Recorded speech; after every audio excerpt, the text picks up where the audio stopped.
The engine is running. Steven is sitting behind the wheel of the Dondai Supremo, parked at the edge of Beach City, and the road ahead stretches out toward a horizon he has never driven toward before. His hands are on the steering wheel. The rearview mirror shows the temple behind him, the house, the beach, the ocean, the place where he grew up, the place where he saved the world, the place where he almost lost himself entirely. He has not pulled away yet. The car is idling, and there is something about this image, this single frozen frame, that tells you everything you need to know about what Steven Universe became. Not the show, the person, because there was a time not so long ago when Steven Universe would never have been in that car. There was a time when leaving was unthinkable, when his entire identity was built around staying, around helping, around being the one who fixes things and holds things together, and loves so hard that the broken pieces of the world fuse back into something whole. That was the Steven we met. That was the Steven who carried the original series on his shoulders for 5 seasons and 160 episodes. But the Steven sitting in that car at the end of Steven Universe Future is not that person anymore. He looks like him. He sounds like him. He has the same gem embedded in his navel, and the same gentle eyes, and the same stubborn refusal to give up on the people he loves. But something inside him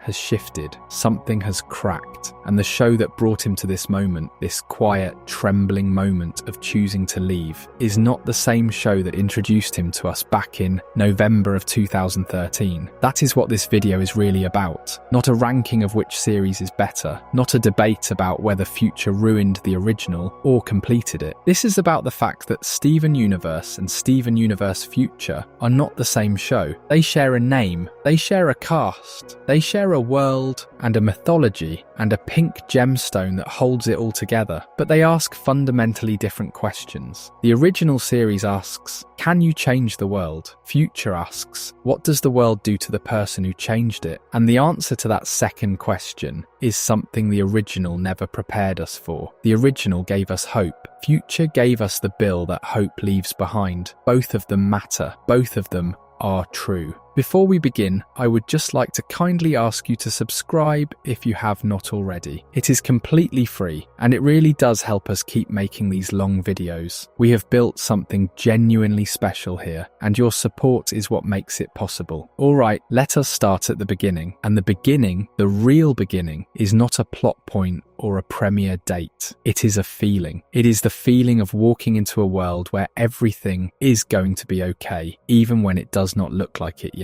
That is where Steven Universe starts. That is the foundation everything else is built on. To understand what Steven Universe Future is, you first have to understand what Steven Universe was. And I do not mean the plot.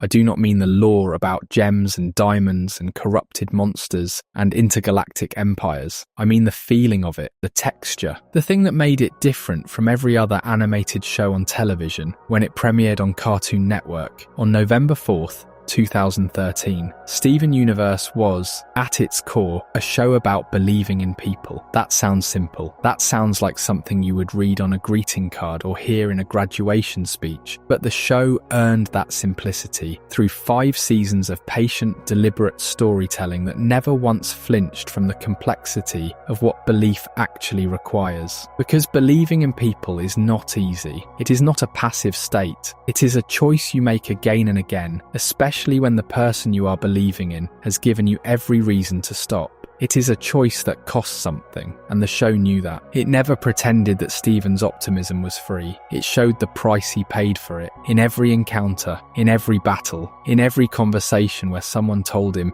he was foolish for trying and he tried anyway. Steven Universe, the character, is half human and half gem. His mother, Rose Quartz, gave up her physical form so that he could be born, leaving him with her pink gemstone and a set of powers he does not understand and a legacy he did not ask for. He is raised by 3 gems: garnet, amethyst, and Pearl, each of whom carries their own grief about Rose, their own complicated relationship with her memory, their own unresolved feelings about the war they fought thousands of years ago. And Stephen grows up in this household, in this strange beach house built into the side of a cliff, surrounded by magic and danger and love that is fierce and protective and sometimes suffocating. And from the very first episode, his response to all of it, the danger, the confusion, the weight of his mother's legacy, is empathy. He leads with his heart. He believes that every problem can be solved through understanding. He believes that every enemy is just a friend he has not made yet. And the remarkable thing about the original series is that it proves him right. Again and again and again, the show validates Stephen's worldview, not without cost, not without struggle, but consistently. The show says yes, this boy's instinct to love first and fight second is not naive. It is revolutionary. Think about the structure of the original series for a moment. Really think about it. The first season is 52 episodes long. 52. That is a massive amount of television, and most of it is spent on what you might call low-stakes storytelling. Stephen learning to summon his shield, Stephen helping his friend Lars with his insecurities, Stephen eating ice cream with his best friend Connie, Stephen trying to understand why the gems act the way they do, Stephen learning to ride his father's van, Stephen making friends with the people of Beach City, the small oceanside town where he lives. There are episodes about pizza deliveries. There are episodes about sentient watermelons. There are episodes where the biggest conflict is Stephen not being allowed to go on a mission with the gems because he is too young and too human and too fragile. And those episodes matter. Every single one of them matters because they are doing something that most animated shows do not have the patience to do. They are building a world that feels real. They are building characters that feel real. They are teaching you to care about Stephen, not because of his powers or his destiny, but because of who he is as a person. His kindness, his curiosity, his stubborn refusal to give up on anyone, his laugh, his love for his father, Greg,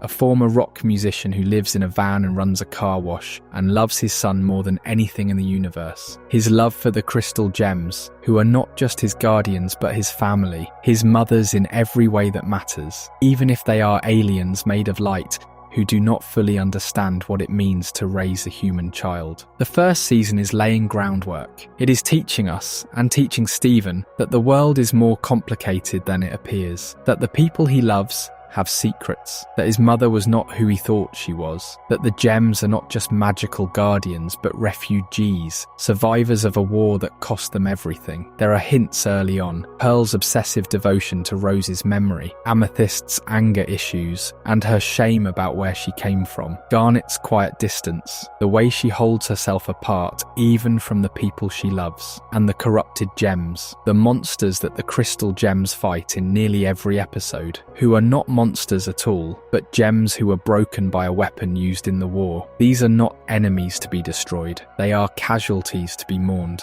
And Stephen senses this. Even before he understands the full story, he senses that the monsters are people, that they deserve compassion, not violence. And as the series progresses, through seasons 2 and 3 and 4 and 5, the scope expands in ways that are genuinely breathtaking. We learn about Homeworld, the gem empire ruled by the Diamonds, 4 impossibly powerful beings who created gems to serve specific purposes and shattered anyone who deviated from their assigned role. We learn about the caste system, the rigid hierarchy that determined everything about a gem's existence, from her size to her abilities to her purpose. Pearls are made to be servants, rubies are made to be soldiers, bismuths are made to be builders, and any gem who steps outside her assigned role is considered defective, broken, wrong.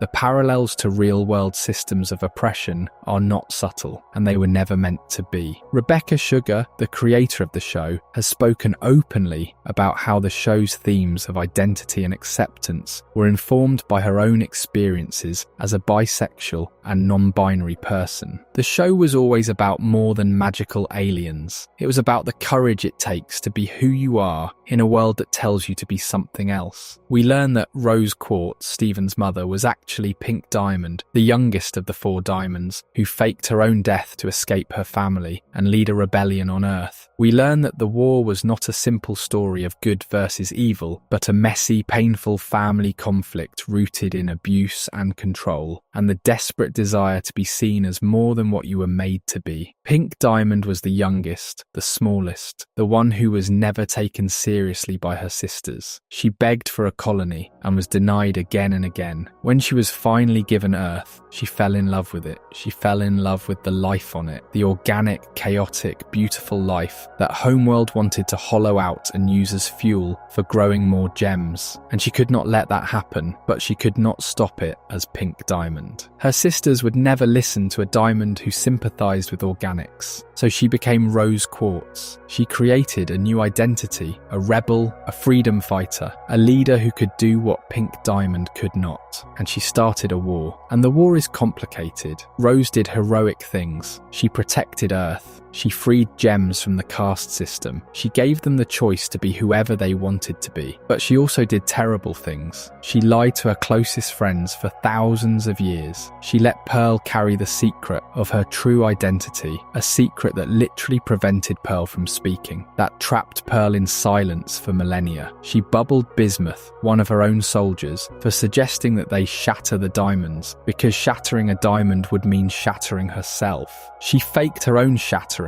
and let the diamonds believe their youngest sister was dead, which triggered the weapon that corrupted every gem left on Earth, including hundreds of Rose's own allies. She ran away from everything. She ran away from Homeworld, from her family, from the consequences of her rebellion, from Spinel, from every problem she could not solve with a new identity and a fresh start. And then she had Steven, and she ran away from existence itself, leaving her son to deal with the aftermath. And Steven has to reconcile all of that. He has to figure out who he is when his mother was both the hero and the villain of the same story, and he does. That is the triumph of the original series. He does not reject Rose. He does not idealize her. He accepts the full complexity of who she was and who she became, and he chooses to be something different. He chooses to face the things she ran from. He chooses honesty over deception. He chooses confrontation over escape. He chooses to be Steven. And through all of this, through all 5 seasons and all 160 episodes, Steven holds on to his belief in people. When he meets Peridot, a Homeworld gem sent to reactivate a weapon called the Cluster that could destroy the Earth, he does not fight her. He befriends her. He shows her the beauty of Earth. He introduces her to television and music and the concept of having preferences and opinions and feelings. And Peridot changes. She goes from a rigid, rule-following, Homeworld technician to a passionate, opinionated crystal gem who loves Camp Pining Hearts and calls Yellow Diamond a clod to her face. She changes because Steven believed she could. When he meets Lapis Lazuli, a gem who was trapped in a mirror for thousands of years by both sides of the war, who is full of rage and grief and distrust, he does not restrain her. He frees her. He gives her the choice the original series is always about. The choice to be something other than what the world made you. And Lapis struggles. She struggles more than almost any other character in the show. She does terrible things. She traps Jasper at the bottom of the ocean in a toxic fusion called malachite, using her power to hold them both prisoner because she would rather be in a cage of her own making than be free in a world she does not trust. But Steven never gives up on her, and eventually, slowly,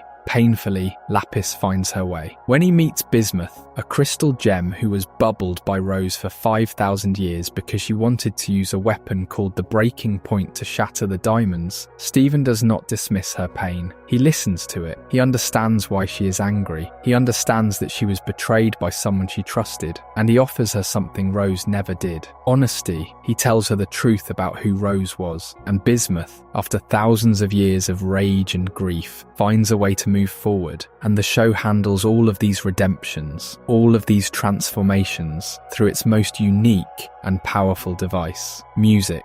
Steven Universe is, in many ways, a musical. Not in the formal sense, not in every episode, but the songs are essential to the show's emotional architecture. They are the moments where the characters say what they cannot say in dialogue. They are the moments where the show reaches past your analytical mind and speaks directly to your heart. The original series is filled with songs that became anthems for the people who watched them. Songs about strength and vulnerability and the courage to love and the pain of loss and the hope that someday, somehow, things will be okay. Music in the original series is an expression of openness. Characters sing when they are at their most honest, their most vulnerable, their most true. Steven sings, Pearl sings, Garnet sings, even the villains sing, and the music is always soft, always warm, always infused with the same gentle hopefulness that defines the show's tone. The songs are lullabies in a way. They are the show reaching out and holding your hand and saying, "I know this is hard, but listen to the music. Let it carry you for a while." Future, by contrast, has almost no music. Not no soundtrack. The soundtrack is there, doing its work in the background. But the characters do not sing. Steven does not pick up his ukulele and strum a chord and work through his feelings in melody. Because Future is about the failure of expression, it is about what happens when the person who used to sing cannot find the words anymore. When the music dries up. When the openness that made the songs possible is replaced by walls and masks and the desperate performance of normalcy. The absence of music in Future is one of its most eloquent statements. The silence says everything. This is what made the original series so powerful. It was not just telling a story about a boy with magical powers. It was making an argument about the nature of change and the power of empathy, and the radical, terrifying, beautiful act of looking at someone who is trying to hurt you and choosing to see the person underneath the pain. And the show committed to that argument so fully, so completely, that by the time we reach the final act of the original series, we believe it too. We believe it because Steven believes it, and Steven believes it because that is who he is. That is all he knows how to be, and the show honours that. It never punishes Steven for his empathy. It never tells him he was wrong to believe in people. It tells him over and over again that his instinct was right, that love is the answer, that change is possible. Before we move on, if you are enjoying this analysis, please consider subscribing. It helps the channel tremendously, and it means we can keep making these long, detailed videos for you. The original series is also, and this matters enormously for understanding Future, a show about identity. Specifically, it is a show about Steven figuring out who he is in relation to his mother. Because Rose Quartz, Pink Diamond, whatever name you use, she is the absent centre of the entire story. She is the black hole around which everything orbits. Every gem Steven meets has a relationship with her. Every conflict he faces is connected to her choices. The friends she made, the enemies she created, the secrets she kept, the people she abandoned, all of it traces back to Rose. And Steven, who carries her gem in his navel, who is constantly mistaken for her by gems who knew her, who is held responsible for her promises and her debts and her sins, has to figure out who he is inside the shadow she cast. And the revelation that Rose Quartz was actually Pink Diamond, which comes in the extraordinary season 5 episode, A Single Pale Rose, does not simplify things. It complicates them enormously, because now Steven is not just the son of a rebel leader, he is the son of a diamond. He carries the gem of a being who ruled an empire, a being who faked her own death, who lied to her closest friends for thousands of years, who started a war and let others suffer for it while she hid behind a new identity. And Steven has to reconcile all of that. He has to figure out who he is when his mother was both the hero and the villain of the same story. When the person who saved the Earth was also the person who caused the war that nearly destroyed it. When the woman who loved everything was also the woman who abandoned everyone. And he does figure it out. That is the triumph of the original series.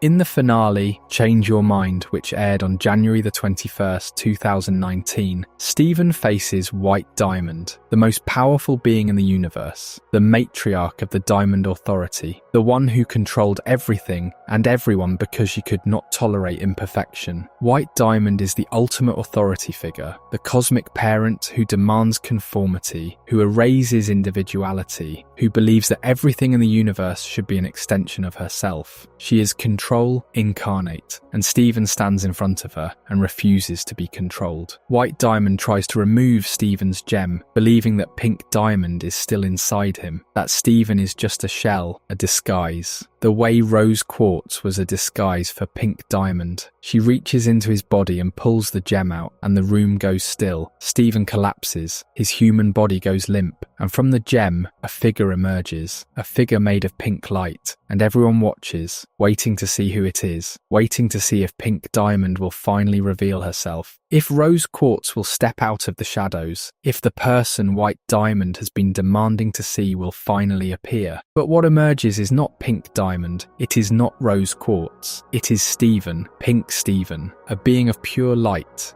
that is unmistakably, irrevocably Steven Universe. Not his mother, not a diamond, not a legacy, himself. And Pink Steven looks at White Diamond with an expression that is completely empty of deference, completely empty of fear, and he says the word that ends the old world and begins the new one. She is gone. Pink Diamond is gone. Rose Quartz is gone. There is only Steven, and when the two halves of Steven reunite, when the human boy and the pink light merge back into one, the force of that reunion shakes the room, because Steven Universe is whole. He knows who he is, and who he is himself. That moment is one of the most important moments in the entire franchise, because it answers the question the show has been asking for 5 seasons. Who is Steven Universe? He is not his mother. He is not her legacy. He is not her mistakes. He is not a diamond. He is not a weapon. He is not a continuation of someone else's story. He is his own person, with his own identity, with his own right to exist on his own terms. And that answer is so satisfying, so complete, so earned by everything that came before it, that when the episode ends with the healing of the corrupted gems and the beginning of Era 3, it feels like the story is over. It feels like the happy ending. The world has been saved. The diamonds have changed. The caste system is abolished. Steven knows who he is. The long war is finally over. And the way the original series ends, the way it wraps up, is almost unbearably hopeful. The corrupted gems, the monsters that the crystal gems have been fighting since the first episode, are healed in a pool of diamond essence. Jasper is restored. Centipedal, the corrupted Nephrite that Steven befriended all the way back in Season 1, returns to her true form. Hundreds of gems who were broken by the war are made whole again. And the diamonds, the tyrants who ruled the universe through fear and conformity, begin to change. Yellow Diamond uses her powers to help restructure gems instead of punishing them. Blue Diamond allows herself to feel something other than grief. Even White Diamond, the most rigid and controlling being in existence, starts to loosen her grip.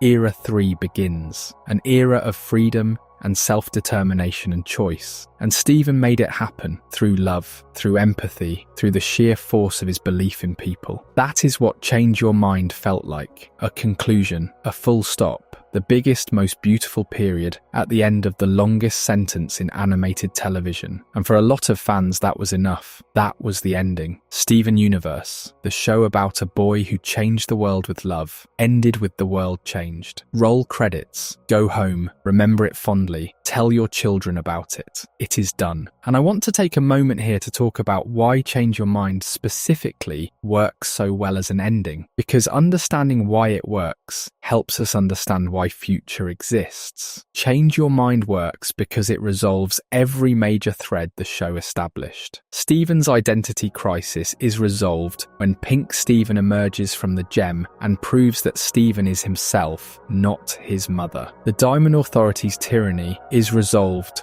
when White Diamond is confronted with her own imperfection and chooses to change. The corrupted gems are healed. The war is declared over. Even the relationships between the crystal gems reach a kind of equilibrium, a settled place where everyone has said what they needed to say and forgiven what they needed to forgive and accepted what they needed to accept. Change Your Mind resolves everything external. Every conflict that existed between Steven and the world is addressed. Every enemy is redeemed or neutralized. Every question is answered. And the show does this with such grace and confidence that you do not notice what it does not resolve. It does not resolve anything internal. It does not address what all of this has done to Stephen as a person. It does not ask whether the boy who just pulled off the impossible is okay. It does not check on his mental health or his emotional state or the condition of his body after years of magical combat.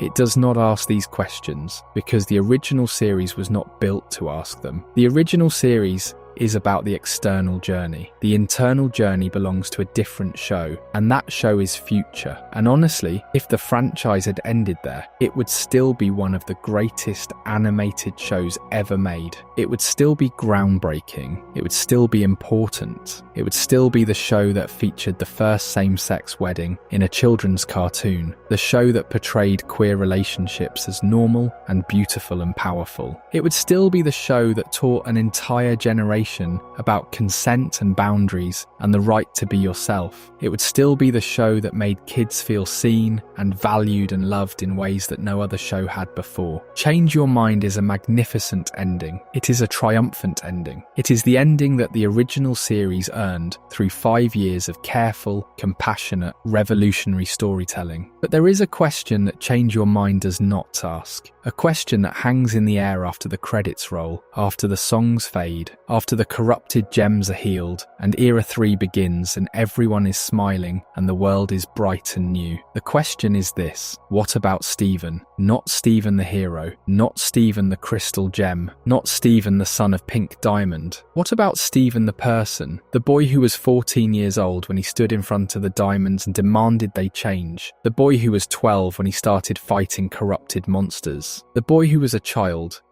when he was kidnapped and taken to a hostile alien planet and put on trial for the crimes of a mother he never knew. What about that boy? Is he okay? Is he going to be okay? Does anyone even think to ask? Change Your Mind does not ask that question. It does not need to, because in the context of the original series, the question does not exist. Stephen is the hero. The hero wins. The hero is fine. That is how the story works. That is the contract between the show and its audience. We will put the hero through terrible things, and in the end the hero will triumph, and the triumph will be the reward, and the reward will be enough. And it is enough. For the original series, it is enough. But Rebecca Sugar was not done. She was not done because she understood something that the original finale, as perfect as it was, could not address. She understood that saving the world is not the end of the story. It is the beginning of a different one, a harder one. A story that the original series, with its focus on external conflict and cosmic stakes, was never equipped to tell. Because the original series is about the world changing, and the story Sugar still needed to tell was about the person who changed it and what that changing cost him. She understood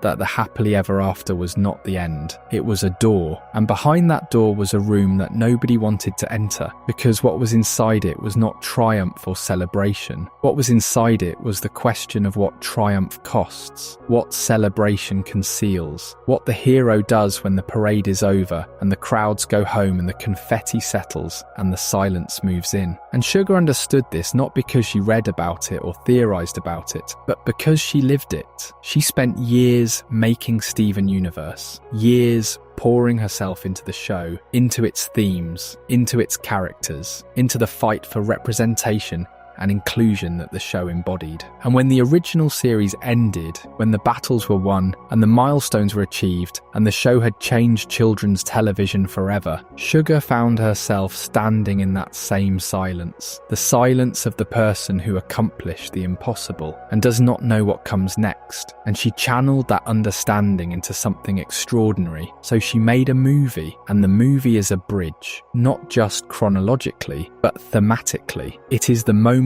between the original series and Future, where the foundation shifts and you can feel the ground starting to give way, even if you do not realize it yet. Steven Universe. The movie premiered on September 2nd, 2019, about 8 months after Change Your Mind aired. It is set 2 years after the events of the original series. Stephen is 16 now. He has grown up. He has a neck now, which sounds like a small thing, but if you watch the original series, you know what it means. The round, necklace, star-shirted kid has become a teenager. He is taller, his voice is deeper, his face is different. He looks like someone who has been through something and come out the other side, and he is living his best life. Era 3 is in full swing. The Diamonds are trying to be better, and Steven is making public appearances on Homeworld, addressing the Gem Empire, being diplomatic and graceful, and everything a leader should be. He has accomplished everything he set out to do. He has changed the minds of the most powerful beings in the universe. He has healed the corrupted gems. He has built a world where everyone is free. He has answered every question and resolved every conflict and tied up every loose end. And then a giant drill falls from the sky. Spinel arrives like a cartoon, because that is exactly what she is. She is drawn in a rubber hose animation style, like something out of a 1930s Mickey Mouse short, all stretchy limbs and exaggerated expressions and manic energy. She is bouncy and chaotic and terrifying, a jester with a weapon, a clown with a grudge, and she announces her intent to kill Steven and destroy the Earth. And she does it with the kind of deranged cheerfulness that makes your skin crawl. She uses a scythe-like weapon called a rejuvenator to poof the crystal gems, reverting garnet, amethyst, and pearl back to their factory settings, erasing their memories, their growth, their identities. Everything Steven fought for, everything the original series built, Spinel undoes in a single swipe. And then we learn who Spinel is, and her story is devastating. She was created to be Pink Diamond's playmate. That is her entire purpose, her entire reason for existing. She was made to keep Pink company, to make her laugh, to be her best friend. And for a while it worked. Pink and Spinel played together in a garden, a private paradise where the youngest Diamond could be herself, where she did not have to perform or obey or be perfect. She could just play, and Spinel loved it. She loved Pink. She loved being needed. She loved the simple joy of making someone happy. And then Pink got her colony, Earth, the thing she had begged for, the thing that would finally make her sisters take her seriously. And suddenly, she did not need Spinel anymore. She had a world to run. She had responsibilities. She had outgrown her playmate the way a child outgrows a toy. And instead of telling Spinel the truth, instead of being honest about the fact that their relationship had changed, Pink Diamond told Spinel to stand still, to wait in the garden, to play a game where the rules were simple. Do not move. I will be right back. And Spinel stood there for 6,000 years, alone, in a garden that nobody visited, waiting for someone who was never coming back, while Pink Diamond became Rose Quartz and started a rebellion and fell in love and had a son and gave up her physical form and ceased to exist, and she never came back. She never sent word. She never even thought about Spinel again. Spinel was not abandoned. She was forgotten. And there is a difference. Abandonment implies that the person leaving feels something, even if it is guilt or regret, or the knowledge that they are causing pain. Being forgotten means that the person who left did not feel anything at all. Spinel did not matter enough to abandon. She only mattered enough to forget. And when Spinel finally learns the truth, when she sees a broadcast that reveals that Pink Diamond is gone, that she became Rose Quartz, that Rose had a son, that the garden means nothing, that the game was a lie, that she was left standing there for millennia while her diamond lived and loved and died and never looked back, she transforms. She goes from a bouncy, playful, childlike gem to something dark and jagged and full of rage. She stretches her limbs into weapons. She carves a scythe from the garden's pillars. She points herself at Earth, at Steven, at the last remaining piece of Pink Diamond, and she comes to destroy everything Pink ever loved. Because if Pink could forget her, then nothing Pink cared about deserves to exist.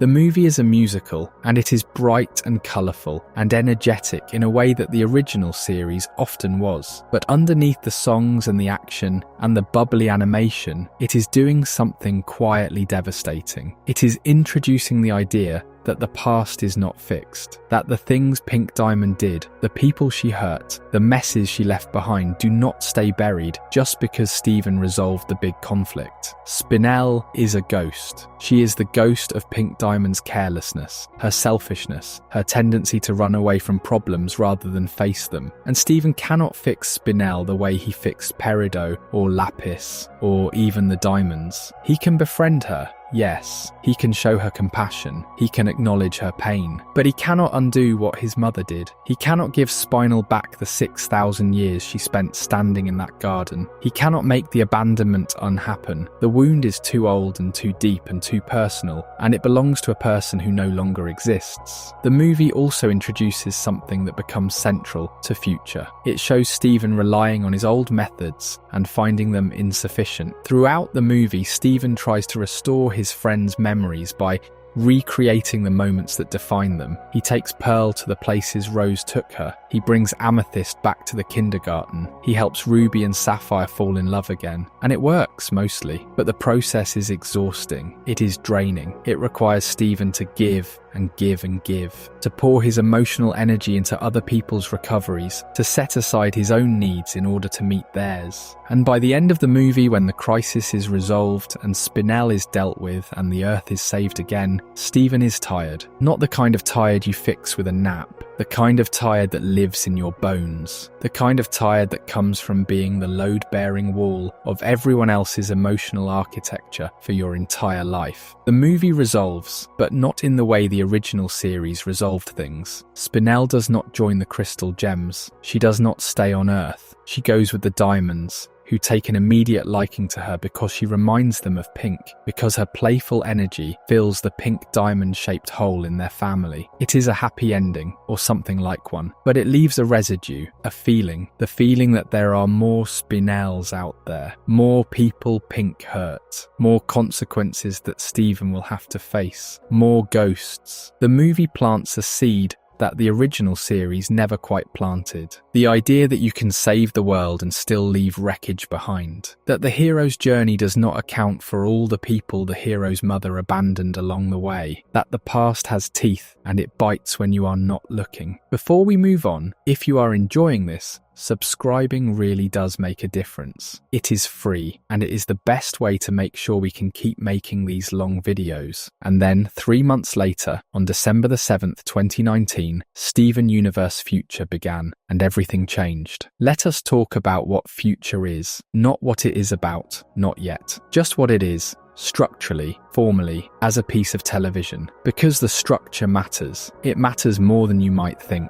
The original series ran for 160 episodes across 5 seasons over the course of more than 5 years. It had time, enormous amounts of time. Time to build its world brick by brick, to develop its characters through hundreds of small interactions, to let its themes unfold gradually and organically, to earn its emotional payoffs through the patient accumulation of detail and nuance and lived experience. The original series could breathe, it could take detours, it could spend an entire episode on Steven and Connie learning to fuse for the first time, or on Steven and his father singing in a van, or on Amethyst and Pearl working through their resentment of each other, or on Garnet telling Steven the story of how Ruby and Sapphire met. Those episodes were not filler, they were the fabric of the show. They were the quiet moments between the big ones, the spaces where characters breathed and grew and became real to us in ways that no amount of plot could achieve. Future does not have that luxury. Future is 20 episodes. That is it.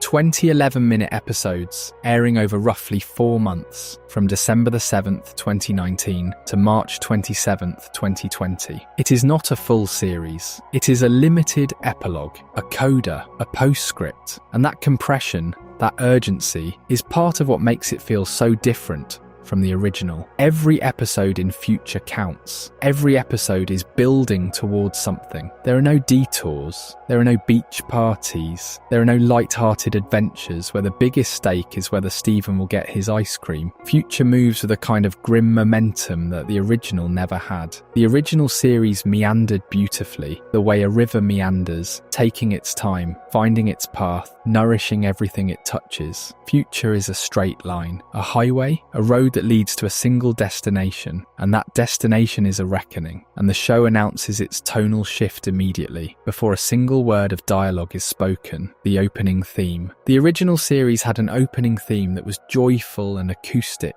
and full of warmth. Steven singing about the crystal gems, about their adventures, about his excitement to be part of the team. It was an invitation. Come in, have fun, everything is going to be great. The opening theme of Future is entirely different. It is Steven, alone, standing on the beach, looking out at the ocean. And the lyrics are not about adventure or teamwork or fun. They are about uncertainty, about standing on the edge of something and not knowing what comes next, about looking at the future and seeing not possibility but emptiness. The original theme says, "We are going to have a good time together." The future theme says, "I do not know what is going to happen to me, and I am not sure I am going to be okay." That shift in tone is everything. It is the first signal that we are in a different kind of show now, that the rules have changed, that the emotional register has deepened, that we are no longer in the world of the original series, where every problem has a solution and every enemy can become a friend and love conquers all. We are in a world where the conquering is over and the person who did the conquering is standing in the wreckage, wondering what happens next. And the visuals of Future reinforce this shift in ways that are easy to miss if you are not looking for them. The colour palette is different, not dramatically different, not dark or gritty, but subtler. The warm pinks and golds and soft blues of the original series are still there, but they are cooler now, slightly muted, as if someone turned the saturation down just one notch. The backgrounds are more detailed, more realistic, more grounded. Beach City looks the same, but feels different. The way your childhood bedroom looks the same when you visit as an adult, but feels smaller, changed, not quite the place you remember. Steven himself looks different. He is taller, broader, older. His face has lost the roundness that made him look like a child. His eyes are the same, those big, expressive, open eyes that have always been the window into his emotional state. But there is something behind them now, a weariness, a weight. The eyes of someone who has seen too much and processed too little. Even the way the show handles its episode structure is different from the original. The original series had standalone episodes. You could watch them out of order mostly, and still enjoy them. Each episode was its own little story, its own little world, connected to the larger narrative, but not dependent on it. Future is serialized. Each episode feeds into the next. The events of one episode have consequences in the episodes that follow. You cannot watch them out of order. You cannot skip ahead. You have to go through it in sequence. The way Steven goes through it, one step at a time, one crack at a time, one pink glow at a time, building toward the thing that is coming. Future opens with Little Homeschool, an episode that introduces us to the new status quo. Steven has built a school for gems in Beach City within a larger community called Little Homeworld. Gems from all over the universe come here to learn how to live on Earth, how to find their own identities, how to exist outside the rigid caste system that defined them for millennia. And each of the crystal gems teaches a class that reflects who they have become. Garnet teaches meditation and mindfulness, helping gems understand their own emotions, their own inner lives. Pearl teaches gems about human culture, about history and art, and the strange, beautiful complexity of organic life. Amethyst helps gems find their own path, pairing them with jobs and activities in Beach City, encouraging them to explore who they are when no one is telling them who to be. It is a beautiful setup. It is the logical conclusion of everything the original series worked toward, the dream made real, the revolution complete. Freedom, not as an abstract ideal, but as a daily practice, a school, a community, a home. But the first episode is not about the school, it is about Jasper. Jasper, the homeworld warrior who fought against the crystal gems in the original series, who was corrupted and then healed at the end of Change Your Mind, who has spent her entire existence defining herself through strength and loyalty to the diamonds. Jasper was made to be a soldier. She was made in the beta kindergarten on Earth, a rush job, a wartime production, but she came out perfect, stronger than any other quartz, the ultimate warrior, and her identity, her entire sense of self is built around that. She is the strong one, she is the loyal one, she is the one who serves her diamond and destroys her diamond's enemies and never questions, never wavers, never shows weakness. And now in Era 3, she has nothing. The diamonds she served have stepped down. The hierarchy she believed in has been abolished. The war she fought has been declared wrong. The enemy she defined herself against, the crystal gems, are now the heroes. Everything that gave Jasper's life meaning has been stripped away, and she does not know how to build new meaning. She does not know how to be anything other than what she was made to be, and she refuses to attend little homeschool. She is living alone in the woods, in self-imposed exile, because the only alternative to being a soldier is being nothing, and Jasper would rather be alone than be nothing. Stephen tries to reach her. He walks into the woods. He finds her cave. He sits down and talks to her the way he has talked to every difficult person he has ever met, with patience, with empathy, with the belief that everyone deserves a chance to change. And it does not work. Jasper does not want his help. She does not want to change. She does not want to attend his school or join his community or find a new purpose. She wants to be left alone with the remnants of the world she understood. And Stephen walks away from that encounter confused, a little hurt, and for the first time in his life, genuinely unsure of himself. Not because Jasper was mean to him, people have been mean to him before, but because his approach, the approach that defines him, the empathy first, love conquers all approach that has been validated by 5 seasons of television, did not work. Jasper looked at his outstretched hand and said no, and Stephen does not know what to do with a no. That is the first episode. That is the foundation. And everything that follows is built on that crack in Stephen's confidence, that tiny fissure in his worldview that grows wider and deeper with every episode until it swallows him whole. Because Future is a show about Stephen discovering that his approach to the world, the empathy first, believe in everyone approach that made him a hero, does not always work. And more than that, it is a show about what happens to a person when their entire identity is built around helping others and they run out of others to help. When the mission is complete and the war is won and the world is saved and you are standing in the middle of all of it, surrounded by people who love you, and you realise that without a crisis to solve, you do not know who you are. There is a concept in psychology called the parentified child. It describes a child who is forced into the role of caretaker too early, who takes on the emotional responsibilities of the adults in their life, who becomes the person everyone else leans on before they are old enough or strong enough to bear that weight. The parentified child learns very early that their value is tied to their usefulness, that they are loved because of what they do, not who they are, that the moment they stop being helpful, the moment they stop being needed, they become invisible, and so they never stop. They never rest. They never ask for anything because asking feels selfish, feels dangerous, feels like the thing that will finally make people realise they do not need you. Steven Universe is a parentified child.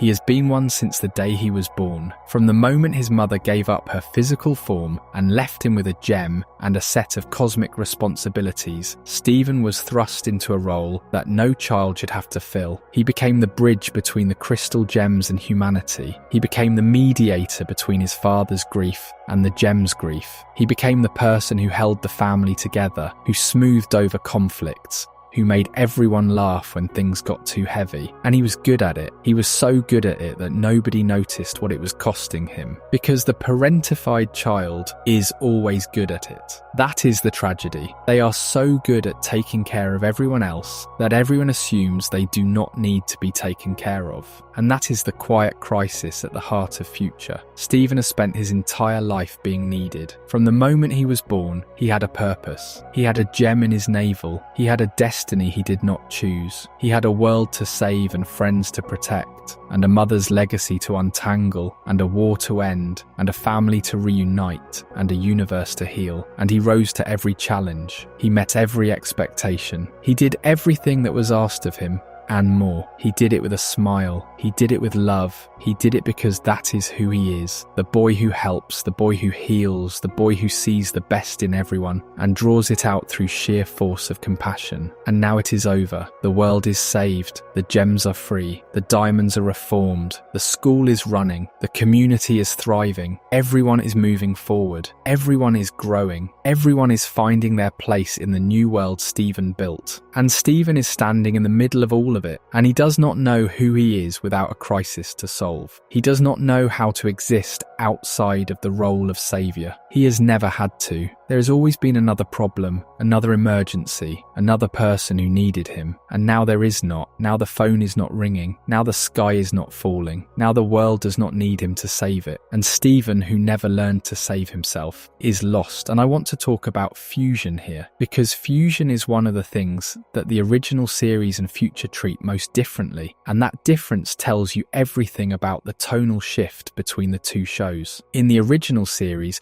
fusion is a metaphor for relationships. When two gems fuse, they combine their bodies and minds into a new being, a being that is more than the sum of its parts, a being that represents the relationship between the two gems rather than either gem individually. Garnet is the permanent fusion of Ruby and Sapphire, and she represents their love, their commitment, their choice to be together, despite a universe that tells them they should not be. Stevonnie, the fusion of Stephen and Connie, represents their friendship, their trust, their willingness to be vulnerable with each other. Fusion in the original series is beautiful. It is empowering. It is a celebration of connection and intimacy and the magic that happens when two people truly understand each other. But the original series also showed the dark side of fusion. Malachite, the fusion of Jasper and Lapis Lazuli, is a toxic relationship made physical. Lapis fuses with Jasper not out of love, but out of a desire to control, to trap, to punish. Malachite is what happens when fusion is born from pain rather than connection. And the show treats Malachite as something terrible, something that hurts both gems, something that needs to end. In future, fusion takes on a new meaning. Or rather, the absence of fusion takes on a new meaning. Stephen does not fuse in future. Not really. Not in any meaningful way. And that absence is significant because fusion requires vulnerability. It requires openness. It requires letting someone else see you. All of you, the good and the bad and the ugly. And Stephen cannot do that anymore. He has too much to hide, too much shame, too much fear, too much pain that he does not want anyone else to feel. If he fused with someone, they would see what is inside him. They would feel the pink. They would feel the rage. They would feel the self-loathing and the terror and the dark thoughts that flash through his mind like lightning. And Stephen cannot allow that. He cannot let anyone that close. Because if they saw what he really is, what he really feels, they would leave. Or worse, they would be hurt by it. And when Stephen proposes to Connie, when he asks her to become Stevonnie forever, that is not a celebration of fusion the way the original series celebrated it. It is a corruption of fusion. Stephen does not want to fuse with Connie because he wants to be closer to her. He wants to fuse with her because he wants to disappear. He wants to stop being Stephen and become someone else, someone who does not carry the weight, someone who does not glow pink, someone who does not have dark thoughts and broken bones, and a body that is falling apart. He wants to use fusion as an escape, and Connie sees that, and she says no, and she is right, because fusion was never meant to be an escape. It was meant to be a meeting, and you cannot meet someone if you are running away from yourself. This is not a new idea in storytelling. The concept of the hero who does not know what to do after the quest is over is ancient. Odysseus spending years wandering the Mediterranean after the Trojan War. Frodo unable to live in the Shire after carrying the ring. The soldier who comes home from battle and cannot adjust to peacetime because the skills that kept him alive in the field are the same skills that destroy him at home. But what makes Future's treatment of it so remarkable, so genuinely important, is that it does not play it for adventure or comedy. It does not send Stephen on a new quest. It does not introduce a new villain for him to defeat.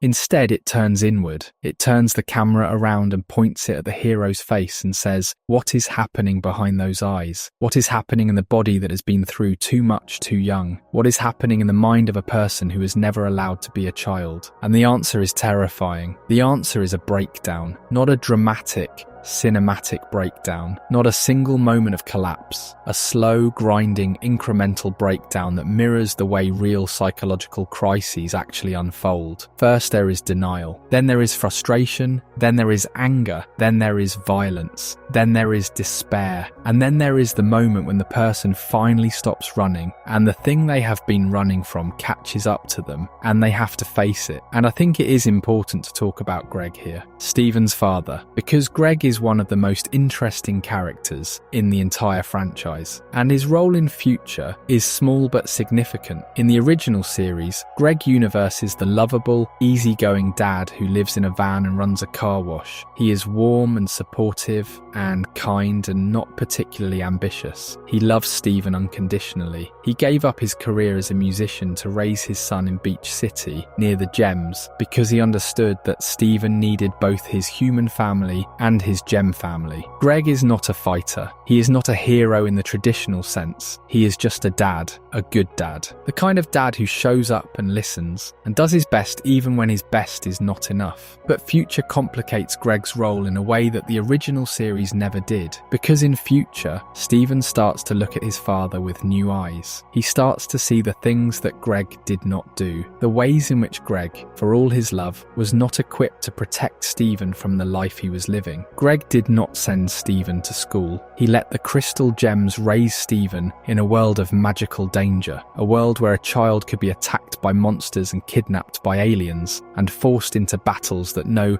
human child should ever face. Greg loved Steven. Yes, but he also allowed Steven to grow up in a war zone, and Steven, in the depths of his breakdown, in the raw and ragged honesty of his unravelling, begins to feel angry about that. Not entirely fairly, not entirely rationally, but honestly. The way a child who has been through too much sometimes feels angry at the parent who was supposed to protect them, even when the parent did their best, even when the parent's best was not enough. In the episode In Dreams, Steven and his father watch a show together, and Steven's dreams start merging with the television, creating distorted versions of the show that reflect his inner turmoil. And in the episode Mr. Universe, Steven learns about Greg's past, about how Greg ran away from his own parents, from a structured, normal, suburban life, because he felt trapped by rules and expectations. Greg chose freedom. He chose to live in a van and follow his music and raise his son without the structure that he himself had rejected. And Steven, hearing this, snaps. Because Greg had the thing that Steven never had. Greg had a normal childhood. Greg had structure. Greg had parents who sent him to school and gave him rules and tried to prepare him for the world. And Greg threw it all away. He chose the van. He chose the freedom. He chose to raise his son without any of the things that might have given Steven a foundation, a normalcy, a childhood that was not defined by magical battles and cosmic responsibility. Steven's anger at Greg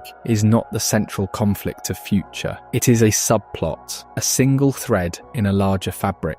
But it matters because it shows how far Steven has fallen from the boy we knew. The Steven of the original series would never have blamed his father. The Steven of the original series accepted his unusual upbringing with grace and joy and gratitude. But the Steven of Future is past grace. He is past joy. He is in the place where trauma lives, the place where the walls come down and the real feelings emerge, ugly and unfair and true. And one of those real feelings is resentment toward the father who loved him but could not protect him, who gave him freedom when what he needed was safety, who was always there but never quite enough. Let us trace the descent. It starts with denial. In the early episodes of Future, Steven throws himself into work, into little homeschool, into solving everyone else's problems. He does not stop. He does not rest. He does not sit with his feelings or examine his pain or ask for help. He just keeps going, the way he always has, because going is all he knows. And the work is real. There are gems who need guidance. There are problems that need solving. But there is a desperation to it now, a frantic quality that was not there before. Steven is not helping because people need help. He is helping because he needs to help. Because helping is the only way he knows how to justify his existence. Because if he stops helping,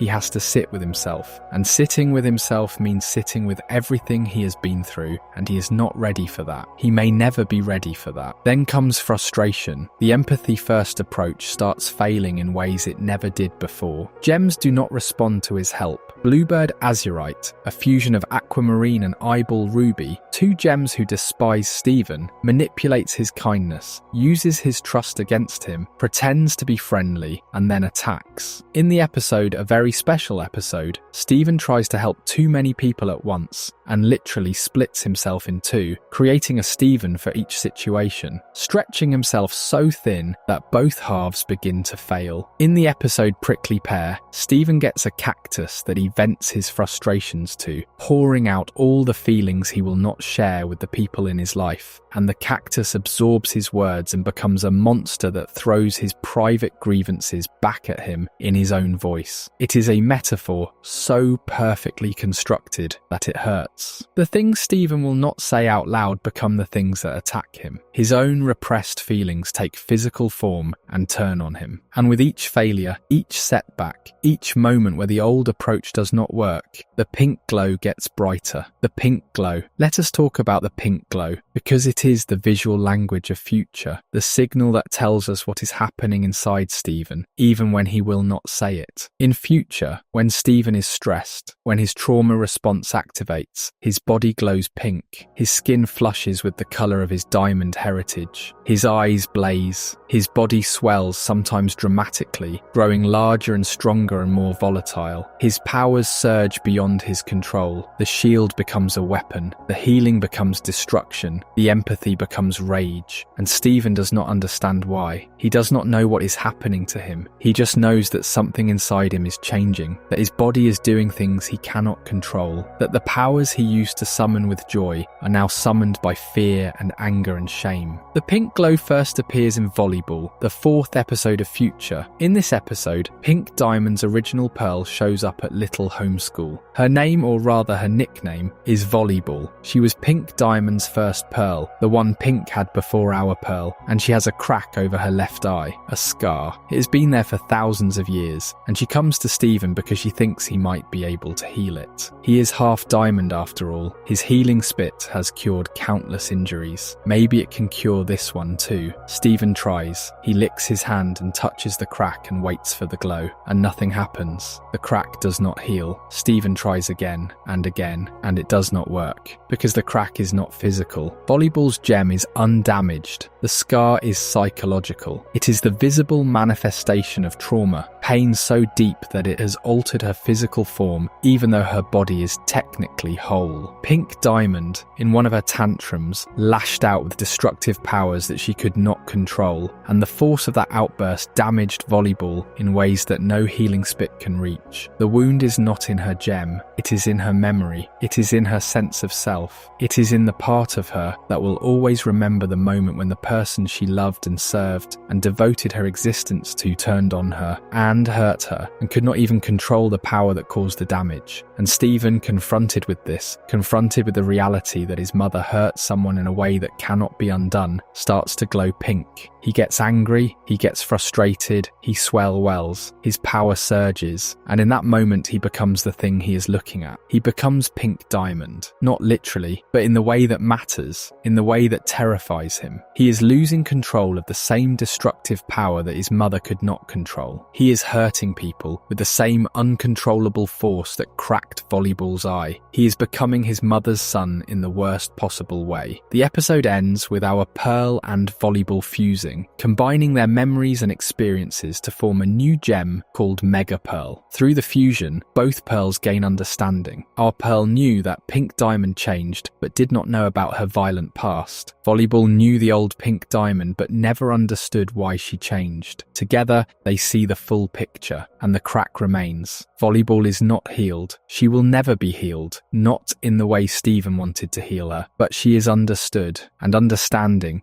the episode suggests, might be the closest thing to healing that some wounds allow. Before we continue, just a gentle reminder that subscribing really does help us keep making these videos. It is completely free, and we truly appreciate every single subscriber. Then comes Snow Day, episode 7, and this one is quieter, gentler, almost deceptively light. It is a snow day in Beach City. The Gems want to hang out with Steven. They want to play. They want to reconnect with him the way they used to, back in the early seasons, back when Steven was a kid and they were his guardians and life was simpler, and they come up with a game, Steven Tag. The rules are that anyone who is tagged has to shapeshift into Steven, but not the current Steven, classic Steven, the old Steven, the round-faced, short, star-shirted necklace kid from the original series, the happy one, the playful one, the one who loved adventures and sang songs and did not have shadows behind his eyes. And Steven does not want to play. He has work to do. He has schedules to manage. He has responsibilities at Little Homeschool. He does not have time for games. And the Gems keep pushing, keep shape-shifting into his younger self, keep trying to pull him back to the good old days. And on the surface, the episode is funny. It is playful. The Gems running around in the snow, all of them wearing Steven's old form, is visually charming and a little absurd. But underneath the comedy, something is happening. Something painful. Because the Gems are not just playing a game, they are expressing a wish. A wish that Steven could be who he used to be, that the happy, carefree kid from the original series could come back, that the shadows would go away and the fun would return and everything would be the way it was. And Steven feels that wish. He feels the weight of their nostalgia pressed against him like a hand on his chest. He feels the implication that the person he is now, the stressed, overworked, responsibility-laden person he has become, is somehow less than the person he was. That he has lost something, that growing up was a mistake. And the episode resolves with the Gems realizing that they were wrong, that they cannot ask Steven to go back, that the happy kid from the original series is not coming back because he grew up, because he went through things, because he is a different person now, and they accept that. They choose to love the Steven who is here, not the Steven they remember, and that acceptance is beautiful, but it does not undo the damage. Because Steven heard what they were saying, even if they did not mean to say it. He heard that they miss who he used to be. He heard that the person he has become is not the person they want, and that sits inside him like a stone. And the episodes between Snow Day and the pivotal midpoint of the series continue to build the pressure. Each one adds another weight to the load Steven is carrying. Each one peels back another layer of his composure. In one episode, Steven discovers that the Gems at Little Homeschool are moving on, finding their own paths, becoming independent of the school and of him, and he feels the ground shifting beneath his feet.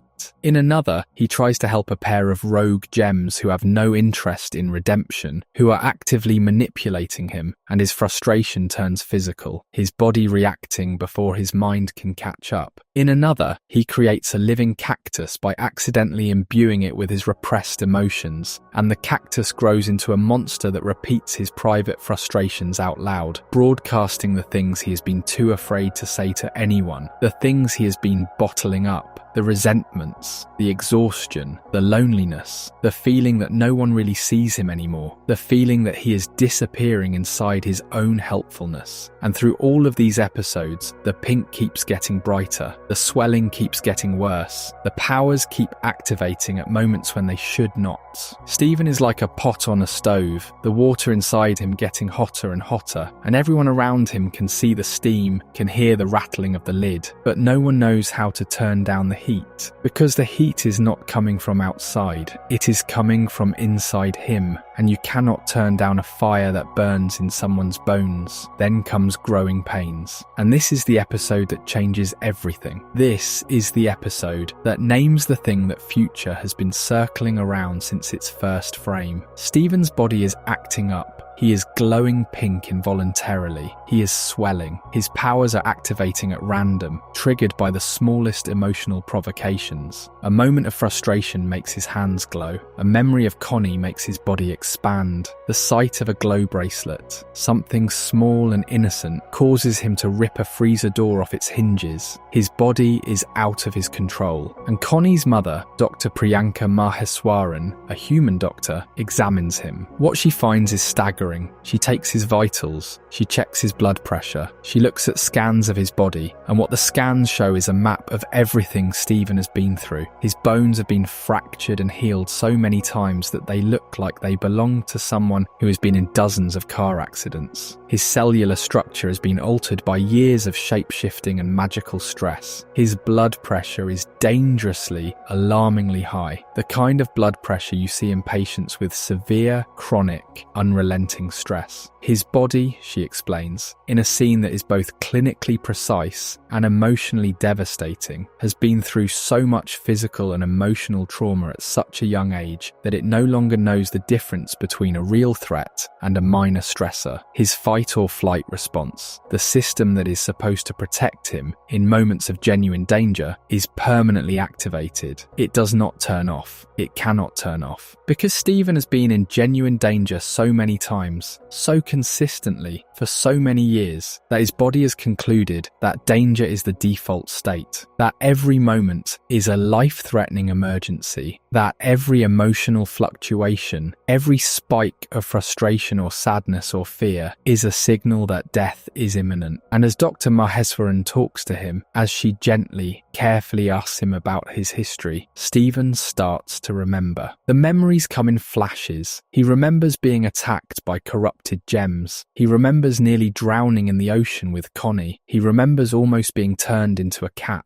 He remembers aging rapidly, his body shifting from child to old man in a matter of minutes. He remembers watching Amethyst nearly shattered. He remembers Pearl being poofed. He remembers Garnet being destabilized, her body dissolving into light. He remembers being captured by Homeworld. He remembers the trial, where he stood before Blue and Yellow Diamond and was nearly executed. He remembers his mother's lies, each one a small betrayal that added up to something enormous. He remembers the war. He remembers all of it, and as each memory surfaces, his body reacts. He glows brighter. He swells larger. His powers surge. The room shakes. Because his body is doing exactly what Dr. Maheswaran described, it is treating each memory as a present tense threat. It is reacting to the past as if it is happening right now. Because to Stephen's nervous system, it is. It always is. The past never stopped happening. The danger never ended. The war is still going on inside him, even though it ended years ago in the world outside. This is the moment when future names itself, when it stops being a show about a magical boy with glowing powers and becomes a show about post-traumatic stress, about the body keeping score, about what happens when a child spends his formative years in a war zone and then the war ends and his body does not get the memo. And the show does not offer an easy fix. Dr. Maheswaran does not have a cure. There is no medication,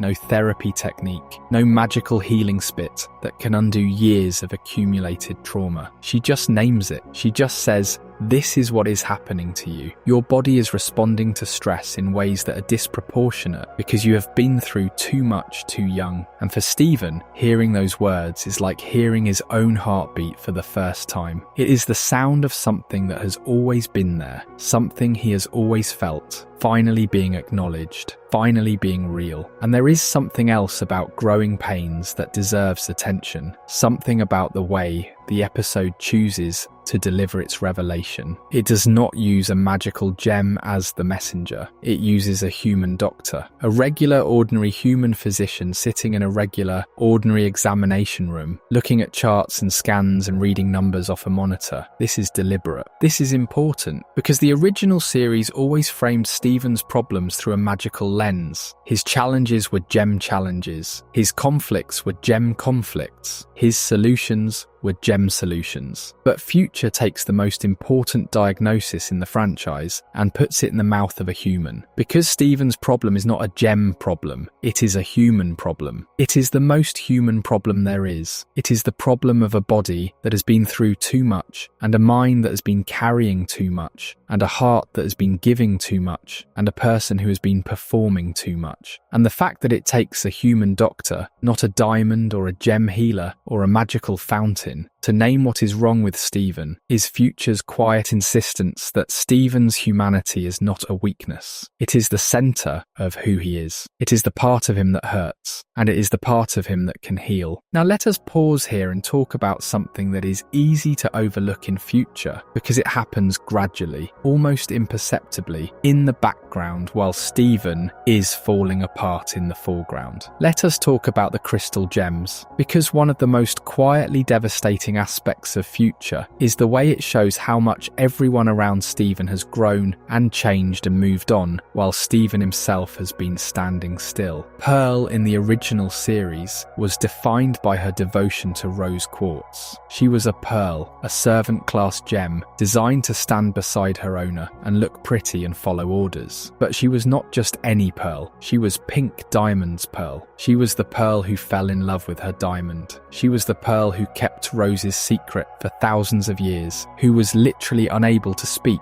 about what she knew because of a command Rose placed on her. Pearl's arc in the original series is about breaking free of that devotion, about learning to exist as her own person, not as an extension of someone else's identity, about grieving Rose without being consumed by the grief, about finding her own worth, her own purpose, her own reasons for existing that have nothing to do with the person she lost. In Future, Pearl has arrived at the other side of that journey. She is teaching at Little Homeschool. She is sharing what she knows about human culture and history with gems who are experiencing Earth for the first time. She is passionate and engaged, and for the first time in thousands of years, genuinely happy in a way that does not depend on anyone else's presence. She has her own life, her own friends, her own interests, her own identity. She is Pearl, not Rose's Pearl, not Pink Diamond's Pearl, just Pearl. And that transformation, that quiet, hard-won, deeply personal transformation is one of the most beautiful things in the entire franchise. Amethyst, in the original series, struggled with her origins. She was made in the kindergarten on Earth, a place where gems were grown by draining the life force from the planet. She emerged later than she was supposed to, smaller than she should have been, a runt by homeworld standards, and she carried that inadequacy with her like a second gem. She felt defective. She felt like a mistake.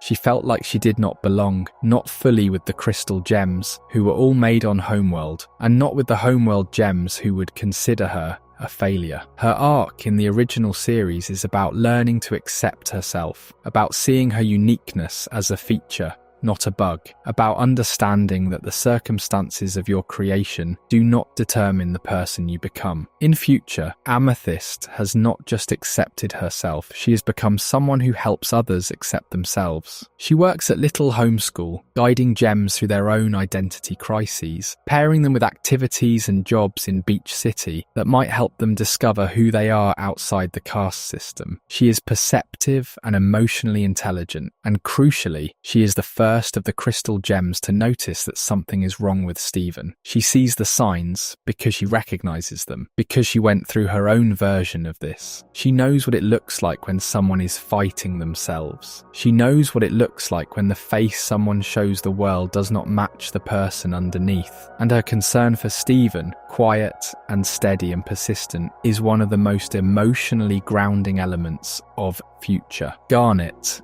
the fusion of ruby and sapphire, was always the steadiest presence in Steven's life, the leader, the protector, the one who seemed to know what was coming because, through Sapphire's future vision, she often did. In the original series, Garnet represented stability. She was the rock upon which the crystal gems were built. She was the proof that love between two different people, two people who were told by the world that they should not exist together, could be powerful enough to sustain a permanent fusion. In Future, Garnet is still that, but she has softened. She teaches meditation. She helps gems explore their inner lives. She has stepped back from the role of leader and into the role of guide, offering wisdom wisdom without demanding obedience, sharing insight without imposing direction. She is at peace in a way that she was not always at peace during the original series, when the threat of Homeworld hung over everything and the future was dark and uncertain. And here is the painful truth that Future understands about all of this. The crystal gems have healed. They have grown. They have moved on. They have found new purposes, new identities, new ways of being in the world that do not revolve around fighting or protecting or surviving. They are living the life that the rebellion was supposed to create. They are free, they are happy, and that is beautiful. That is the best possible outcome. That is the dream. But it also means that they have moved beyond Steven, not emotionally. They still love him with a ferocity that borders on the cosmic. They will always love him, but they no longer need him the way they used to. They are not dependent on him for protection or guidance or emotional support the way they once were. They have their own lives now, their own students, their own projects, their own reasons to get up in the morning. And Steven, who defined himself through his relationships with them, through his role as their teammate and their family and their reason for fighting, is left standing in a space that used to be his, realizing that the space has been filled with something else, something good, something healthy, something he should be happy about. And he is happy about it, or he wants to be, but underneath the happiness, there is a hollowness, a void where his purpose used to be, and that void is growing. This is one of the cruelest ironies of Future. Steven succeeded. He did what no one else could do. He saved the world, healed the gems, reformed the diamonds, built a community where everyone could be free. And in doing so, in the very act of creating this new world, he made himself unnecessary. The world he built does not need a savior. The people he loves do not need to be saved. And Steven, who never learned to exist outside of the role of savior, who never developed an identity that was not tied to helping others, does not know how to live in the world he created. He is a soldier in peacetime, a doctor in a world without disease, a hero in a story that no longer needs one. And now we are past the midpoint of Future, and now the descent accelerates. Because knowing that you are traumatized and being able to do something about it are two very different things. Steven now knows what is wrong with him. He knows that his body is keeping score. He knows that his pink episodes are trauma responses, not power upgrades. He knows that he needs help.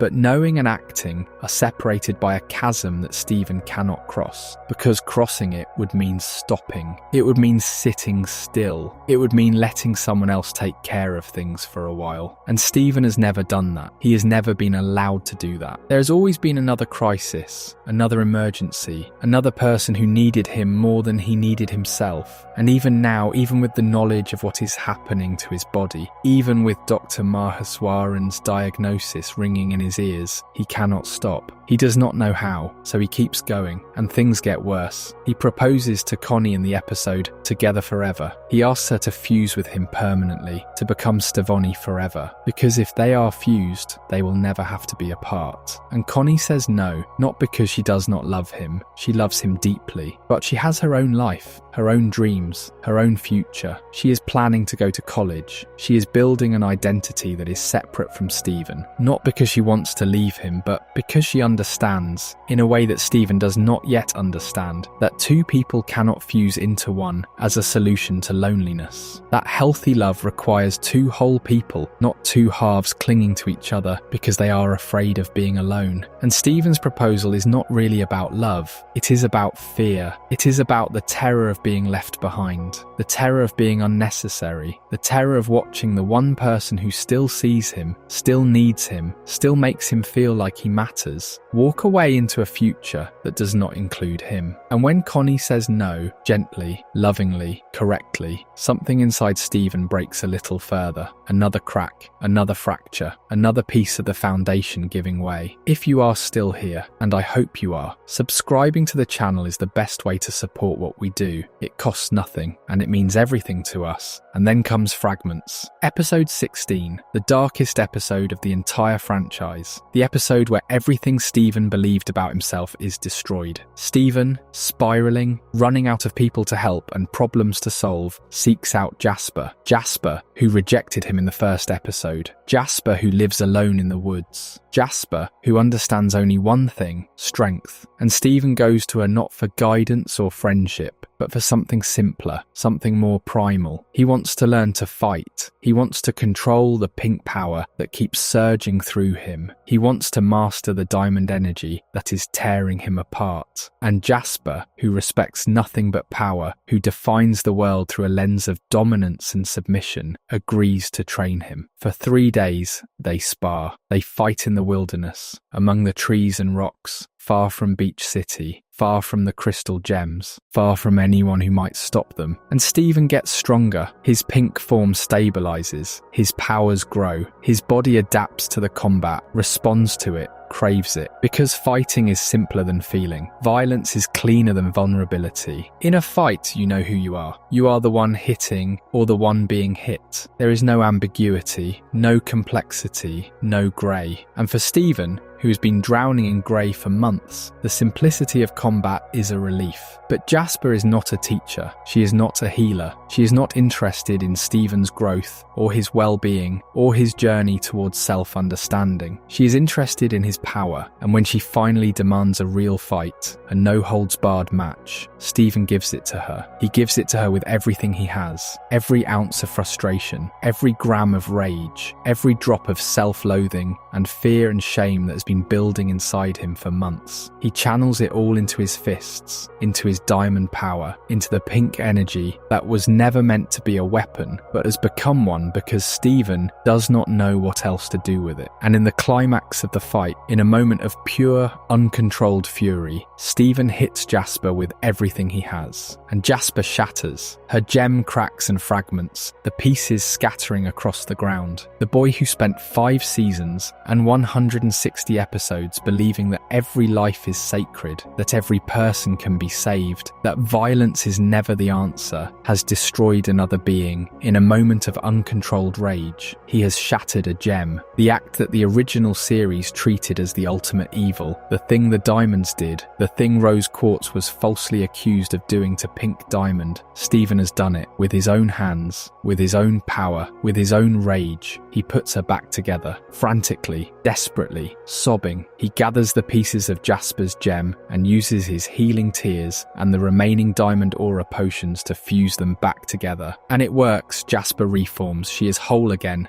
Physically, but something has changed, something that cannot be changed back. Because when Jasper reforms, she does not attack Stephen. She does not flee from him. She kneels, she bows her head, and she says 2 words that echo through the rest of the series like a gunshot in a cathedral: my diamond. Because in Jasper's worldview, the one who shatters you owns you. Strength is the only authority. Power is the only truth. And Stephen has just demonstrated power beyond anything Jasper has ever seen. He shattered her. He broke her into pieces and put her back together. He did what only a diamond can do. And so, to Jasper, he is a diamond. Her diamond. The leader she has been searching for since the old order fell. The purpose she lost when Era 3 began. And Stephen stands there, looking at Jasper kneeling before him, and he is horrified. Not by Jasper, by himself, because he has become the thing he fought against. He has become a diamond, not in name, not in title, but in action. He has used his power to dominate. He has used his strength to break. He has done the thing his mother did. He has done the thing the Diamonds did. He has become the villain of his own story, and that is the break. That is the moment when Stephen's narrative splits from the original series irrevocably. In the original series, Stephen never becomes the thing he is fighting. He always remains the alternative, the gentle option, the proof that there is another way. But in future, he becomes the monster, not metaphorically, literally, and the show does not flinch from it. It does not excuse it, or minimize it, or explain it away. It says, this is what happens when trauma is left untreated. This is what happens when pain has nowhere to go. This is what the body does when the mind cannot cope. It fights.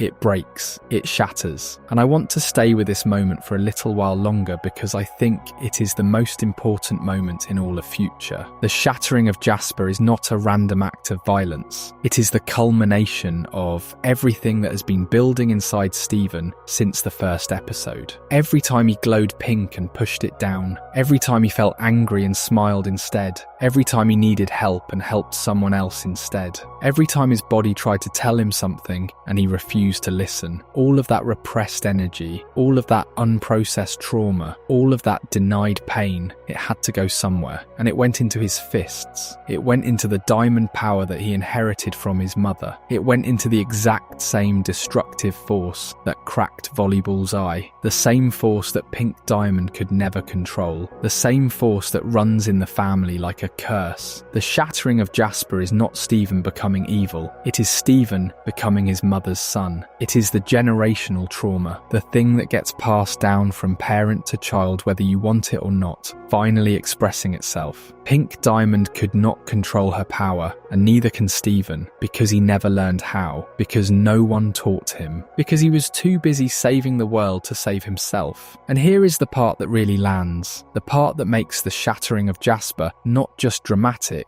but truly devastating. Steven put Jasper back together. He healed her, he used his tears and the diamond essence, and he made her whole again. And that should be a good thing. In the original series, that would be a good thing. That would be Steven at his best, using his healing power to fix what was broken, to make amends, to prove that love is stronger than violence. But in Future, the healing is almost worse than the shattering. Because healing Jasper does not undo the act, it does not erase the moment of rage, it does not remove the memory of what it felt like to hit someone so hard that their body shattered. Steven knows what he did, he knows what he is capable of, and no amount of healing tears. There is something that happens in Steven Universe that we do not talk about enough, and it has nothing to do with the plot. It has nothing to do with the characters. It has to do with the sound, the music, the way the original series wraps itself around you with melody, and the way Future strips that melody away, leaving you in something closer to silence. And that silence, that absence, tells you more about what has changed than any line of dialogue ever could. The original Steven Universe is, in many ways, a musical, not in the traditional sense, not in the way where characters break into song at arbitrary moments for the sake of spectacle. It is a musical in the deeper sense. The songs are the emotional architecture of the show. They are how the characters express what they cannot say in conversation. They are how the show communicates its thesis. When Garnet sings "Stronger Than You" in the episode Jailbreak, Season 1, Episode 49, which aired on March 12, 2015, she is not just fighting Jasper, she is declaring something fundamental about her existence. She is a fusion made of love, and she will not apologize for that. The song is defiant, warm, powerful, and joyful all at once. Estelle, the voice of Aoi of Garnet, brings a quality to that performance that transcends the medium. It does not sound like a cartoon character singing. It sounds like a person who has found the thing worth fighting for and is telling you about it with absolute certainty. And then there is Here Comes a Thought. This one aired much later, in Season 4, Episode 4, titled Mindful Education, on August 25th, 2016. The context matters. Garnet and Stevonnie are meditating together, and the song is about intrusive thoughts, about the feelings that ambush you when you are trying to be still. The butterflies in the sequence represent anxieties, regrets, things you have done or failed to do, and the song teaches you gently that the way through is not to fight them, but to sit with them, to let them land on you and then let them go. For a children's show to dedicate an entire musical number to mindfulness, to the practice of acknowledging pain without being consumed by it, is remarkable. But it is also deeply characteristic of what the original series was. It believed in the power of gentleness. It believed that you could face the hardest things in the world if you had the right right tools and the right people beside you. And then there is Love Like You. This one is different from the others because it does not belong to a single episode. It belongs to all of them. The credit song of the original series, Love Like You, played in fragments across the entire run, building slowly, revealing itself piece by piece over the course of years. Rebecca Sugar wrote it, and she has spoken about how the meaning of the song shifted as she wrote it. It began as a song from the perspective of someone who does not understand love, someone who watches another person love freely and wonders how they do it. And over time, it became something else. It became a song about learning, about watching someone love you and slowly, painfully, beautifully learning to believe that maybe you deserve it. The song grew up alongside the show. It matured as the characters matured. And by the time you hear the full version, if you have been with the series from the beginning, it does not feel like a credits song anymore. It feels like a confession. The original series is saturated with music like this, songs that function as emotional keystones. It Is Over, Is It Not gives Pearl a torch song about grieving rose quartz. Both of You has Steven mediating between Pearl and Greg through melody. Change Your Mind underscores the climax of the original series with a musical declaration of self-acceptance. The show uses music the way other shows use action sequences. It is the peak. It is the catharsis. It is the moment where everything the characters have been holding inside finally finds its way out. Now consider Future. Think about the sonic landscape of that epilogue series. Think about how it sounds, and then think about what is missing. Future has almost no musical numbers. There are moments of score, ambient textures, the hum of something electronic and uneasy beneath the surface. But the songs, the full-throated declarations of feeling that define the original, they are gone. Steven does not sing in Future. Not really. Not the way he used to. And that absence is not an oversight. It is not a budget decision or a creative limitation. It is the point. In the original series, music is how Steven processes the world. He sings when he is learning. He sings when he is connecting. He sings when he is healing. Music is his language for the things that are too big to say in words. And the show gives him that language freely, generously, because the original series is about a boy who is learning to understand his place in a vast and complicated universe. The music is the proof that he is growing, that he is finding his way. In Future, Steven is not growing. He is fracturing. He is not learning new things about the world. He is being crushed by everything he already knows. And the music stops because the music was always tied to growth, to openness, to the willingness to feel something and express it. When Steven can no longer do that, when the feelings become too heavy and too tangled and too contradictory to sing about, the show honours that truth by going quiet. The ambient soundscape of Future is anxious. It hums, it presses, it sits in the background like a low-grade headache, and it never resolves the way the original's music did. There is no cathartic release in Future's sound design because there is no cathartic release in Steven's emotional state. He is stuck. He is looping. He is replaying the same fears and the same inadequacies over and over, and the sound of the show mirrors that experience perfectly. This is sophisticated storytelling. This is a creative team that understood that the absence of something can be just as powerful as its presence. The original series taught its audience to associate music with emotional breakthroughs. Future takes that association and uses it against you. When the music is gone, you feel its absence in your body. You know something is wrong before your conscious mind catches up. The show has trained you to expect melody at the moments of deepest feeling. And when those moments arrive in Future and there is no song, just silence, just Steven's breathing, just the ambient hum of a world that keeps turning. Whether he is ready for it or not, you understand. You understand that this is different, that the boy who used to sing is drowning. And no one has written him a song for this. The music tells you the show has changed before any character says a word. It tells you in the only language that the original series trusted completely. And when that language goes silent, you know that whatever is coming next is something no song can fix. Now there is another story that runs through both of these shows, quieter than the music, more delicate than the battles, and in some ways more important than any of it. It is the story of Stephen and Connie, and the way that story changes between the original series and Future tells you everything about what these two shows are really about. In the original Steven universe, Stephen and Connie are children discovering each other. Their relationship is sweet in the purest sense of the word, not saccharine, not performed, just genuinely, honestly sweet. Two kids who find in each other something they did not know they were missing. Stephen is surrounded by gems, by beings who love him but who are fundamentally not human. Connie is isolated, bookish, lonely in the way that smart children are often lonely. They meet and something clicks. Not romantically, not at first. Something more basic. They recognize each other. They see in each other a kindred spirit.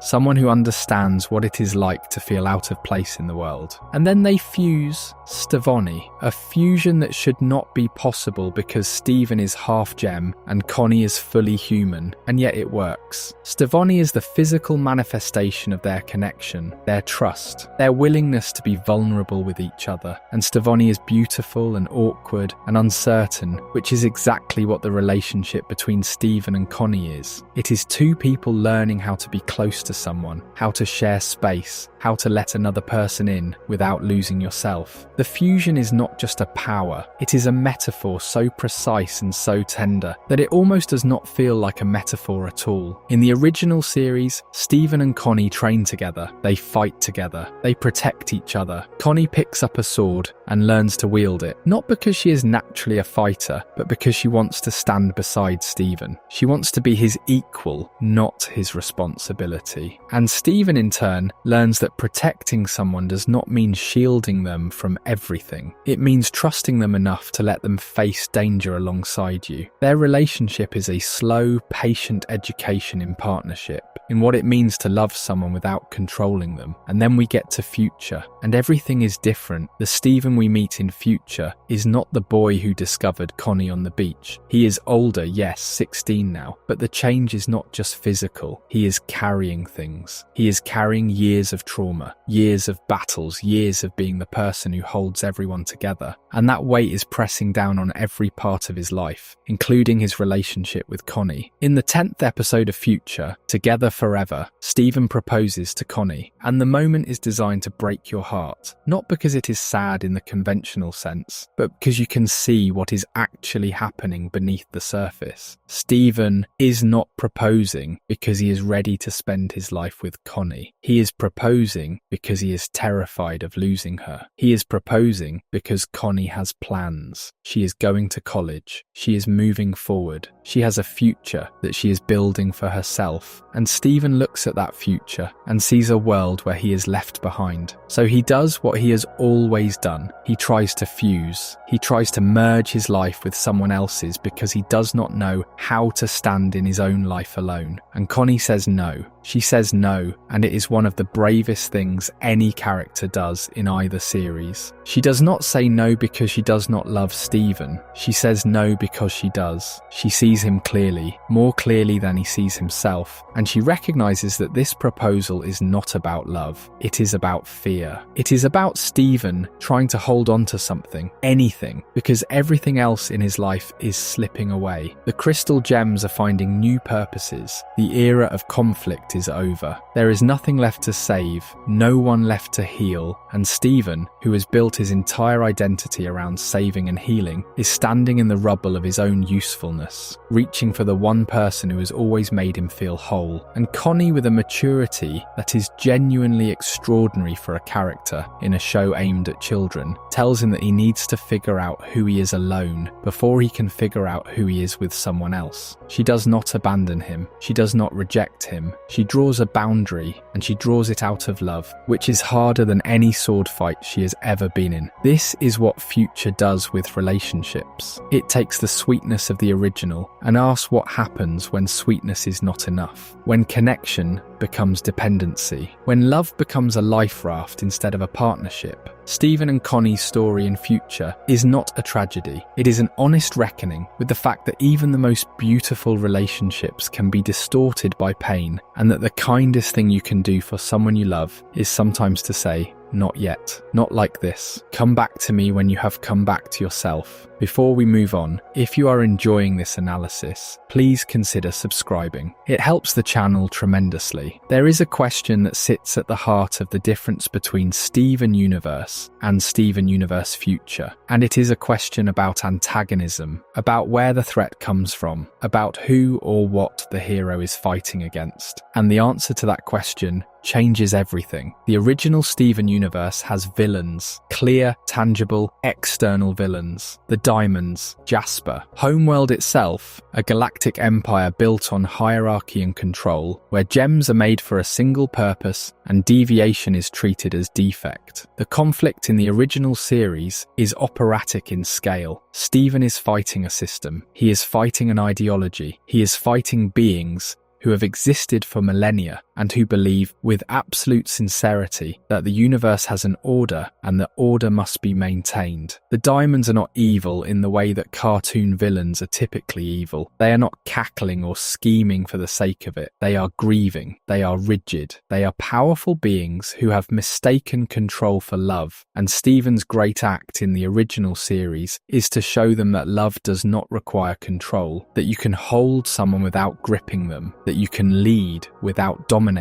And it works. That is the astonishing thing about the original series. Steven's empathy works. He reaches the Diamonds. He changes their minds. He brings peace to a conflict that has lasted thousands of years, not through violence, but through the radical, stubborn, almost naive insistence that everyone deserves to be understood. The original series is a story about the power of compassion, and it commits to that thesis completely. But then Future asks a question that the original series never had to face. What happens to the hero after the villains are gone? Future has no external villain. There is no looming threat, no invading force, no tyrant to overthrow. The era of conflict is over. The Diamonds are reforming. Homeworld is changing. The Crystal Gems are building Little Homeschool, teaching former Homeworld Gems how to live freely. Everything Steven fought for has been achieved, and that should be the happy ending. That should be the final frame. The credits rolling over a world made better by one boy's refusal to give up on anyone. But Future does not let that be the end. Because Future understands something that the original series, by design, could not explore. It understands that the person who saves everyone else often forgets to save themselves. That the hero who absorbs everyone's pain, who takes on everyone's trauma, who makes himself the emotional shock absorber for an entire community, does not just walk away from that unscathed. The damage accumulates. It builds. It festers in the places you do not look because you are too busy looking at everyone else. In Future, the antagonist is Steven himself. His trauma, his inability to process what he has been through, his compulsive need to be needed. Because if he is not the one helping, if he is not the one fixing, then who is he? The show strips away every external threat and forces Steven to sit with the one enemy he cannot empathize into submission, his own pain. This is the show's most radical storytelling choice. The final monster is not a diamond. It is not an invader or a corruption or a weapon from Homeworld's arsenal. It is the hero's own unprocessed pain given physical form. When Steven corrupts in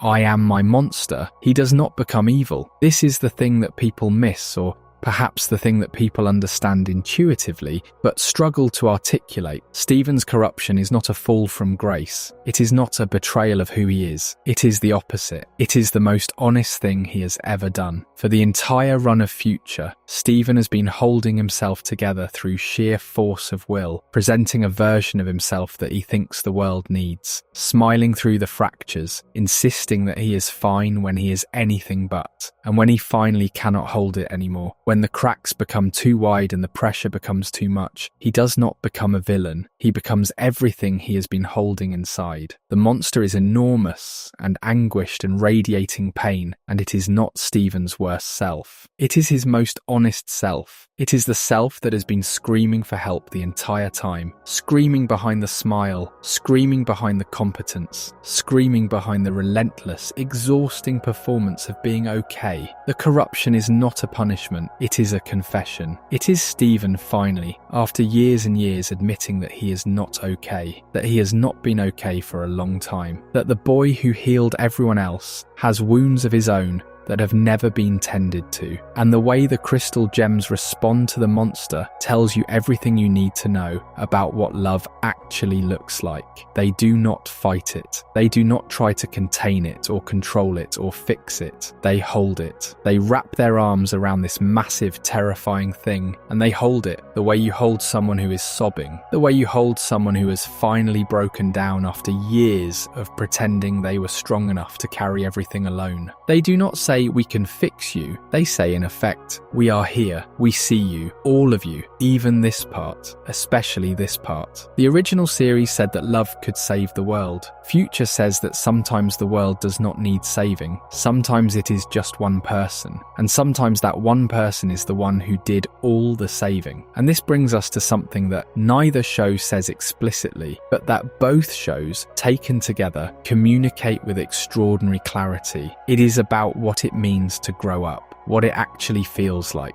Not the version of growing up that we see in most stories, the version where growing up is an adventure, a quest, a series of achievements that build towards some triumphant arrival at adulthood. The real version, the messy, uncertain, grieving version. The original Steven Universe is a show about childhood. It is about learning who you are. It is about finding your place in a world that is bigger and stranger and more complicated than you ever imagined. It is about the magic of discovery, the thrill of realizing that you are capable of things you never thought possible. Steven in the original series is constantly expanding. His powers grow, his understanding deepens, his circle of relationships widens. Every episode, he becomes more capable, more compassionate, more himself. And that trajectory, that upward arc of becoming, is what childhood feels like at its best. It is the sense that the world is opening up before you, that there is more to learn and more to see and more to be, and that every day brings you closer to the person you are meant to become. Future is about the moment when that trajectory falters, when the upward arc levels off, or worse, when it starts to curve back down. Steven is 16 in Future. He is standing at the threshold between childhood and adulthood, and he cannot see the other side. The crystal gems are all finding new purposes. Garnet is teaching. Amethyst is mentoring. Pearl is organizing. Even the former Homeworld gems are discovering who they can be outside of the roles they were made for. Everyone around Steven is moving forward. Everyone except Steven. And this is the part of growing up that most stories skip. The part where you look around and realize that the world you knew is ending, not with a catastrophe, not with a villain or a battle or a dramatic finale. It is ending quietly, gently, the way a season changes. The people you love are still there, but they are becoming new versions of themselves, versions that do not need you the way they used to. The places you knew are still there, but they feel different now. Smaller maybe, or just different in a way you cannot name. You are standing in your own life and it feels unfamiliar, and you do not know when that happened. Steven does not know what to do with his life. This is presented not as a temporary confusion, but as a genuine crisis, because for his entire existence, Steven has known exactly who he is. He is the kid who helps. He is the kid who heals. He is the kid who saves. And now there is no one left to save.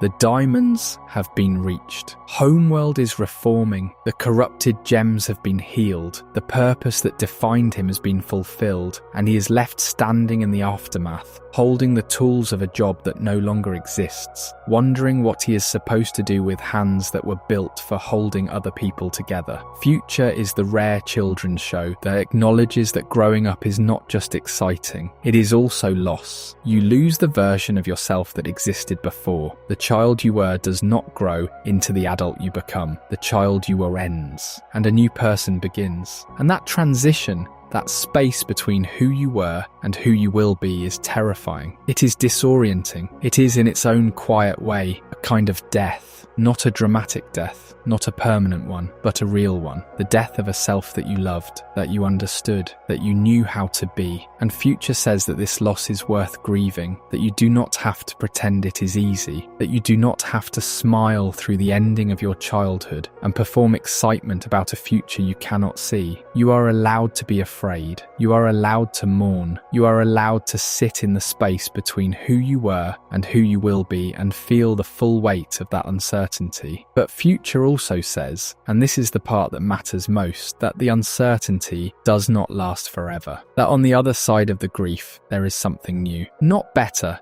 necessarily, not worse, just new. Stephen gets in his car at the end of Future and drives away from Beach City. He does not know where he is going. He does not have a plan. He is, for the first time in his life, moving forward without a mission, without a purpose, without someone to save. He is just a person, driving into an unknown future, carrying everything he has been, and everything he has lost, and everything he might still become. And that is what growing up looks like. Not a destination, not an arrival, just movement, just the willingness to keep going, even when you do not know where you are going, even when the music has stopped, even when the version of yourself that you understood has ended and the new version has not yet begun. You keep going, you drive, you let the road unspool before you, and you trust, or you try to trust, that whatever comes next will be worth the journey. The original series gave Stephen his childhood. Future gave him permission to leave it behind. And between those two gifts, between the giving and the letting go, there is an entire story about what it means to be alive, what it means to grow, what it means to lose and grieve and keep going anyway. That is what these two shows taken together are really about. Not gems, not powers, not the fate of the universe. Just a boy becoming a person, one painful, beautiful step at a time. No amount of healing tears can undo what happened in that moment. Stephen shattered Jasper. He brought her back, yes. He used his powers to reverse the physical damage, to piece her together, to restore her form. But the act itself still happened. His hands still did that. His rage still carried him to that place. And no matter how many times he tells himself it was an accident, no matter how many times he replays it and tries to find the version where he stayed in control, the truth remains. He is capable of destruction, real destruction, the kind that does not come with a convenient reset button. Jasper is standing again, breathing again,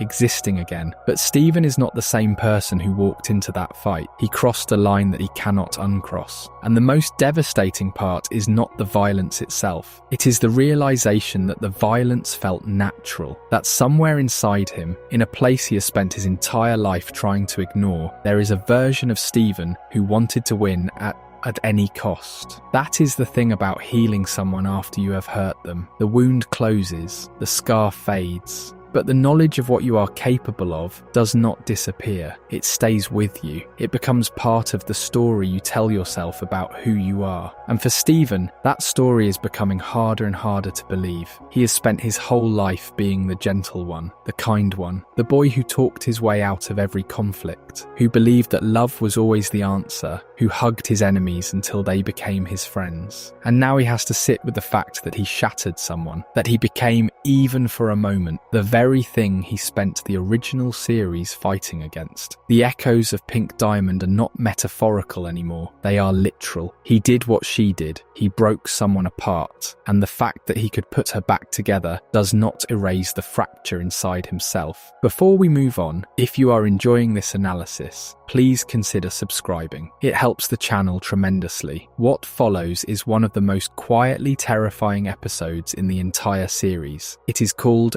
Everything's Fine, and the title is a lie. The title is the biggest lie Steven Universe Future ever tells, because nothing is fine. Nothing has been fine for a long time. But Stephen walks through Beach City with a smile on his face, and he pretends. He pretends so hard that it becomes almost painful to watch. He bakes, he cleans, he offers to help everyone with their problems. He throws himself into the routines of his old life, the life where he was the fixer, the helper, the boy who made everything better. But the smile is wrong, the energy is wrong. Everything about him is slightly off, like a photograph that has been tilted 2 degrees. You cannot quite identify what is wrong, but you feel it in your stomach. This is what denial looks like when it has nowhere left to go. Stephen has been running from his own pain for the entirety of Future. He has been projecting it onto others, channeling it into anger, burying it under responsibility. And now, after shattering Jasper, after losing control in the most most catastrophic way possible, he does the only thing he has left. He pretends it did not happen. He puts the mask back on. He becomes the Stephen that everyone expects him to be, the helpful one, the happy one, the one who always has it together. But the mask does not fit anymore. It is too small for the person he's become. And you can see the cracks forming in real time. His gem is glowing erratically. His powers are surging in ways he cannot control. His body is literally rejecting the performance. Because that is what it is now, a performance. The kindness is not real. The smile is not real. It is a boy desperately trying to convince himself and everyone around him that he is still the person he used to be, that the shattering did not change him, that the anger and the fear and the grief are just temporary visitors that will leave if he ignores them long enough. The people around him can see it. They are not fooled, but they do not know what to do. How do you help someone who has made helping others their entire identity? How do you reach someone whose greatest skill is making you believe they are okay? Stephen has spent years learning how to read other people, how to sense their pain, how to find the right words. He knows exactly what to say to make you stop worrying. He knows exactly which smile to use. And that is what makes this episode so devastating. We are watching a master of empathy use every tool he has not to connect, but to hide. The same emotional intelligence that saved the galaxy is now being weaponized against the people who love him, not out of malice, out of terror. Because if Stephen stops pretending, if he lets the mask fall, he has to face what is underneath. And what is underneath is something he has never been taught how to handle: his own suffering. The episode ends with the facade crumbling. Stephen's body begins to change. His skin turns pink. His form starts to destabilize. The thing about suppressing that much pain is that it does not actually go away. It just finds another way out. And for a half gem, half human boy with powers tied directly to his emotions, that other way out is something no one could have predicted. The episode that follows is called I Am My Monster, and it is, without exaggeration, the emotional climax of the entire Steven Universe franchise. Not the original series, not Future alone. The entire story. Every episode. In every arc, song, every conversation has been building to this single moment. And what makes it extraordinary is that it is not a battle. It is not a confrontation. It is not a clever strategy or a last-minute power-up or a heroic sacrifice. It is something much simpler and much more difficult than any of those things. Stephen corrupts. His body, overwhelmed by the trauma he has been carrying, the guilt, the anger, the grief, the identity crisis, all of it transforms him into something monstrous. He becomes a giant creature, a kaiju, a Godzilla-sized pink monster towering over Beach City, the place he has called home his entire life. His form is jagged and wrong, covered in spikes and horns, his gem embedded in the mass of corrupted flesh. He is unrecognizable, the sweet boy with the star on his shirt, the kid who played ukulele on the beach, the teenager who talked down dictators with compassion, is gone. In his place is a creature made of pure, unprocessed pain. And this is the metaphor made literal. This is what happens when you carry too much for too long. When you are the one who absorbs everyone else's suffering but never learn how to process your own. When you are 14 years old and you are expected to fix intergenerational trauma on a cosmic scale and no one ever stops to ask if you are okay, you become a monster. Not because you are evil, not because you have failed, but because pain has to go somewhere. And if you do not give it a door, it will make one. The crystal gems arrive. Garnet, amethyst, pearl, the diamonds come, blue, yellow, white. Connie rides in on Lion, bismuth, lapis, peridot. Everyone Stephen has ever helped, every person whose life he changed, every being he reached with his kindness and his patience and his love, they all come and they look at this enormous, corrupted, terrifying creature that used to be the boy they love, and they do not fight, they do not draw weapons, they do not form a strategy, they do not try to overpower him or restrain him or talk him down with logic, they do not treat him like a problem to be solved. They walk toward him and they hold hold him. One by one, they climb the corrupted form of this giant monster, and they press their bodies against him, and they tell him that they love him. That is it. That is the entire plan. Unconditional love. Not as a tactic, not as a means to an end, but as the only honest response to someone in that much pain. You hold them. You do not let go. You do not ask them to be smaller or quieter or less frightening. You hold the monster because the monster is still the person you love. And then something happens that shatters whatever composure you have left. The cluster, that massive geoweapon buried deep beneath the earth, the forced fusion of millions of shattered gem shards that Steven befriended and calmed all the way back in the original series, reaches up from underground. An enormous hand made of countless fragments pushes through the earth and wraps itself around Steven. The cluster holds him too. This thing that was designed to be a weapon of mass destruction, that was meant to destroy the planet, uses its impossible body to embrace the boy who once showed it kindness. The boy who, when everyone else saw a weapon, saw something that was hurting and chose to help. Steven begins to shrink. The corruption starts to recede. The spikes soften. The monstrous form contracts. Slowly, painfully, he comes back. Not because he was defeated, not because someone found his weakness, but because he was held. Because enough people pressed their love against his pain that the pain began to loosen its grip. He decorrupts. He returns to his human form, small, exhausted, shaking, and he cries. He finally, after everything, after 16 episodes of running and fighting and pretending and breaking, he cries. Not healing tears, not magical tears that fix broken things, just tears, human tears. The kind that do not solve anything but need to come out anyway. This is the scene the entire show has been building toward. Not a triumphant battle, not a villain defeated, not the world saved one more time. A boy held by the people who love him, finally allowing himself to fall apart. That is the climax of Steven Universe. Not change your mind. Not the moment the diamonds were redeemed and the empire fell. This, a hug, the most powerful weapon in the entire franchise, turns out to be the simplest one. You hold the person. You do not let go. You love them even when they cannot love themselves. Especially when they cannot love themselves. Before we move on, if you are enjoying this analysis, please consider subscribing. It helps the channel tremendously. The final episode of Steven Universe Future is called The Future, and it is one of the quietest, most understated series finales in animation history. There is no final battle. There is no grand revelation. There is no last-minute twist. There is just Steven packing his things, saying goodbye and getting in his car. He is leaving Beach City. He is driving away from the only home he has ever known, from the gems who raised him, from the town that shaped him, from the beach and the temple and the house and the ocean. He is leaving, not because he has to, not because there is a new threat somewhere that needs his attention, but because he needs to. Because staying in the place where he was the hero, where everyone knows him as the boy who saved the world, where every street corner holds a memory of who he used to be,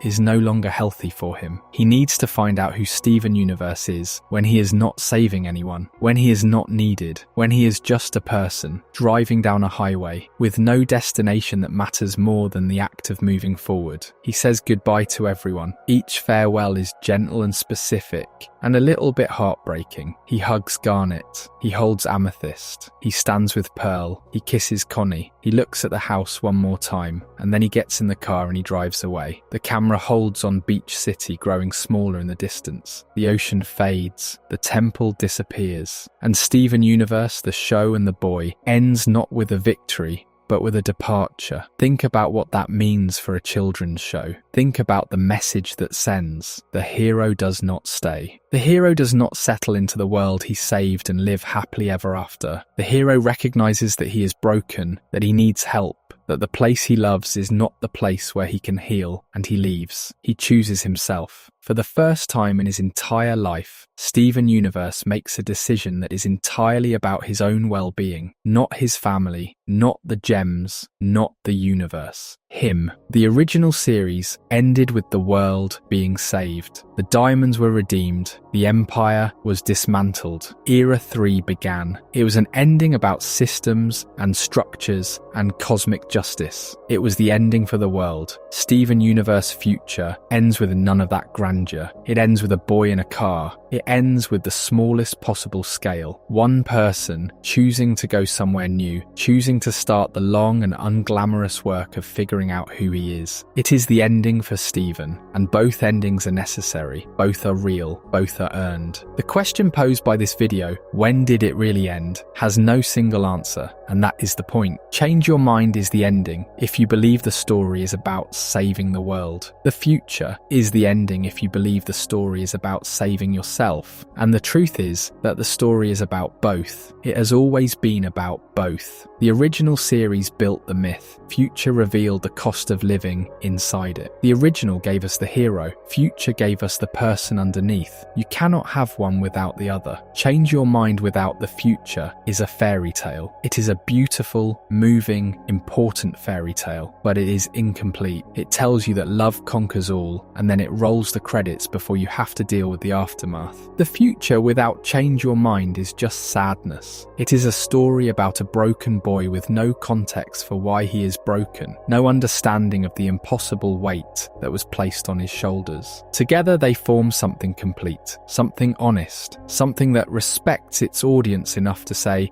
saving the world is not the end of the story. It is the beginning of a different, harder, quieter one. Steven Universe taught a generation of kids to believe in change, to believe that people can be better, that enemies can become friends. That empathy is not weakness. That love, genuine love, the kind that asks nothing in return, is the most powerful force in existence. It taught them that the world can be saved, that systems of oppression can be dismantled, that even the most entrenched cycles of abuse can be broken with enough patience and enough courage and enough willingness to see the humanity in everyone, even those who seem beyond reach. Steven Universe Future taught those same kids something harder. It taught them that change has a cost, that being the person who fixes everything comes with a price, that you cannot absorb everyone else's pain without eventually drowning in it. That healing is not a single moment, not a flash of light, not a magical song that makes everything better. Healing is slow, healing is unglamorous, healing is showing up every day and doing the work even when no one is watching and no one is applauding and no one is making a show about it. Future taught them that it is okay to leave. It is okay to not have the answers. It is okay to need help.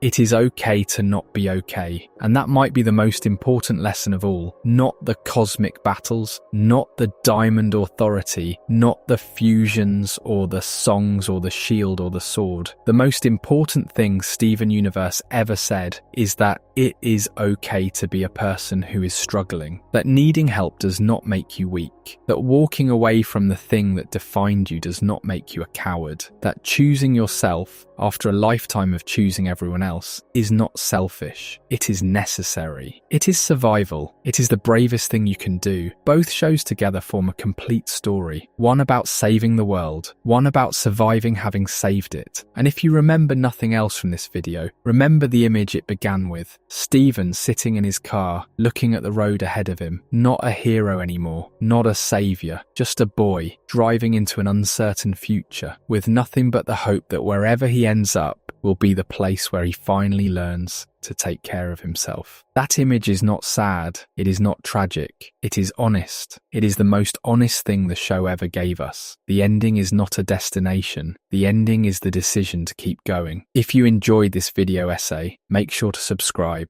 Thanks for watching, and I will see you in the next.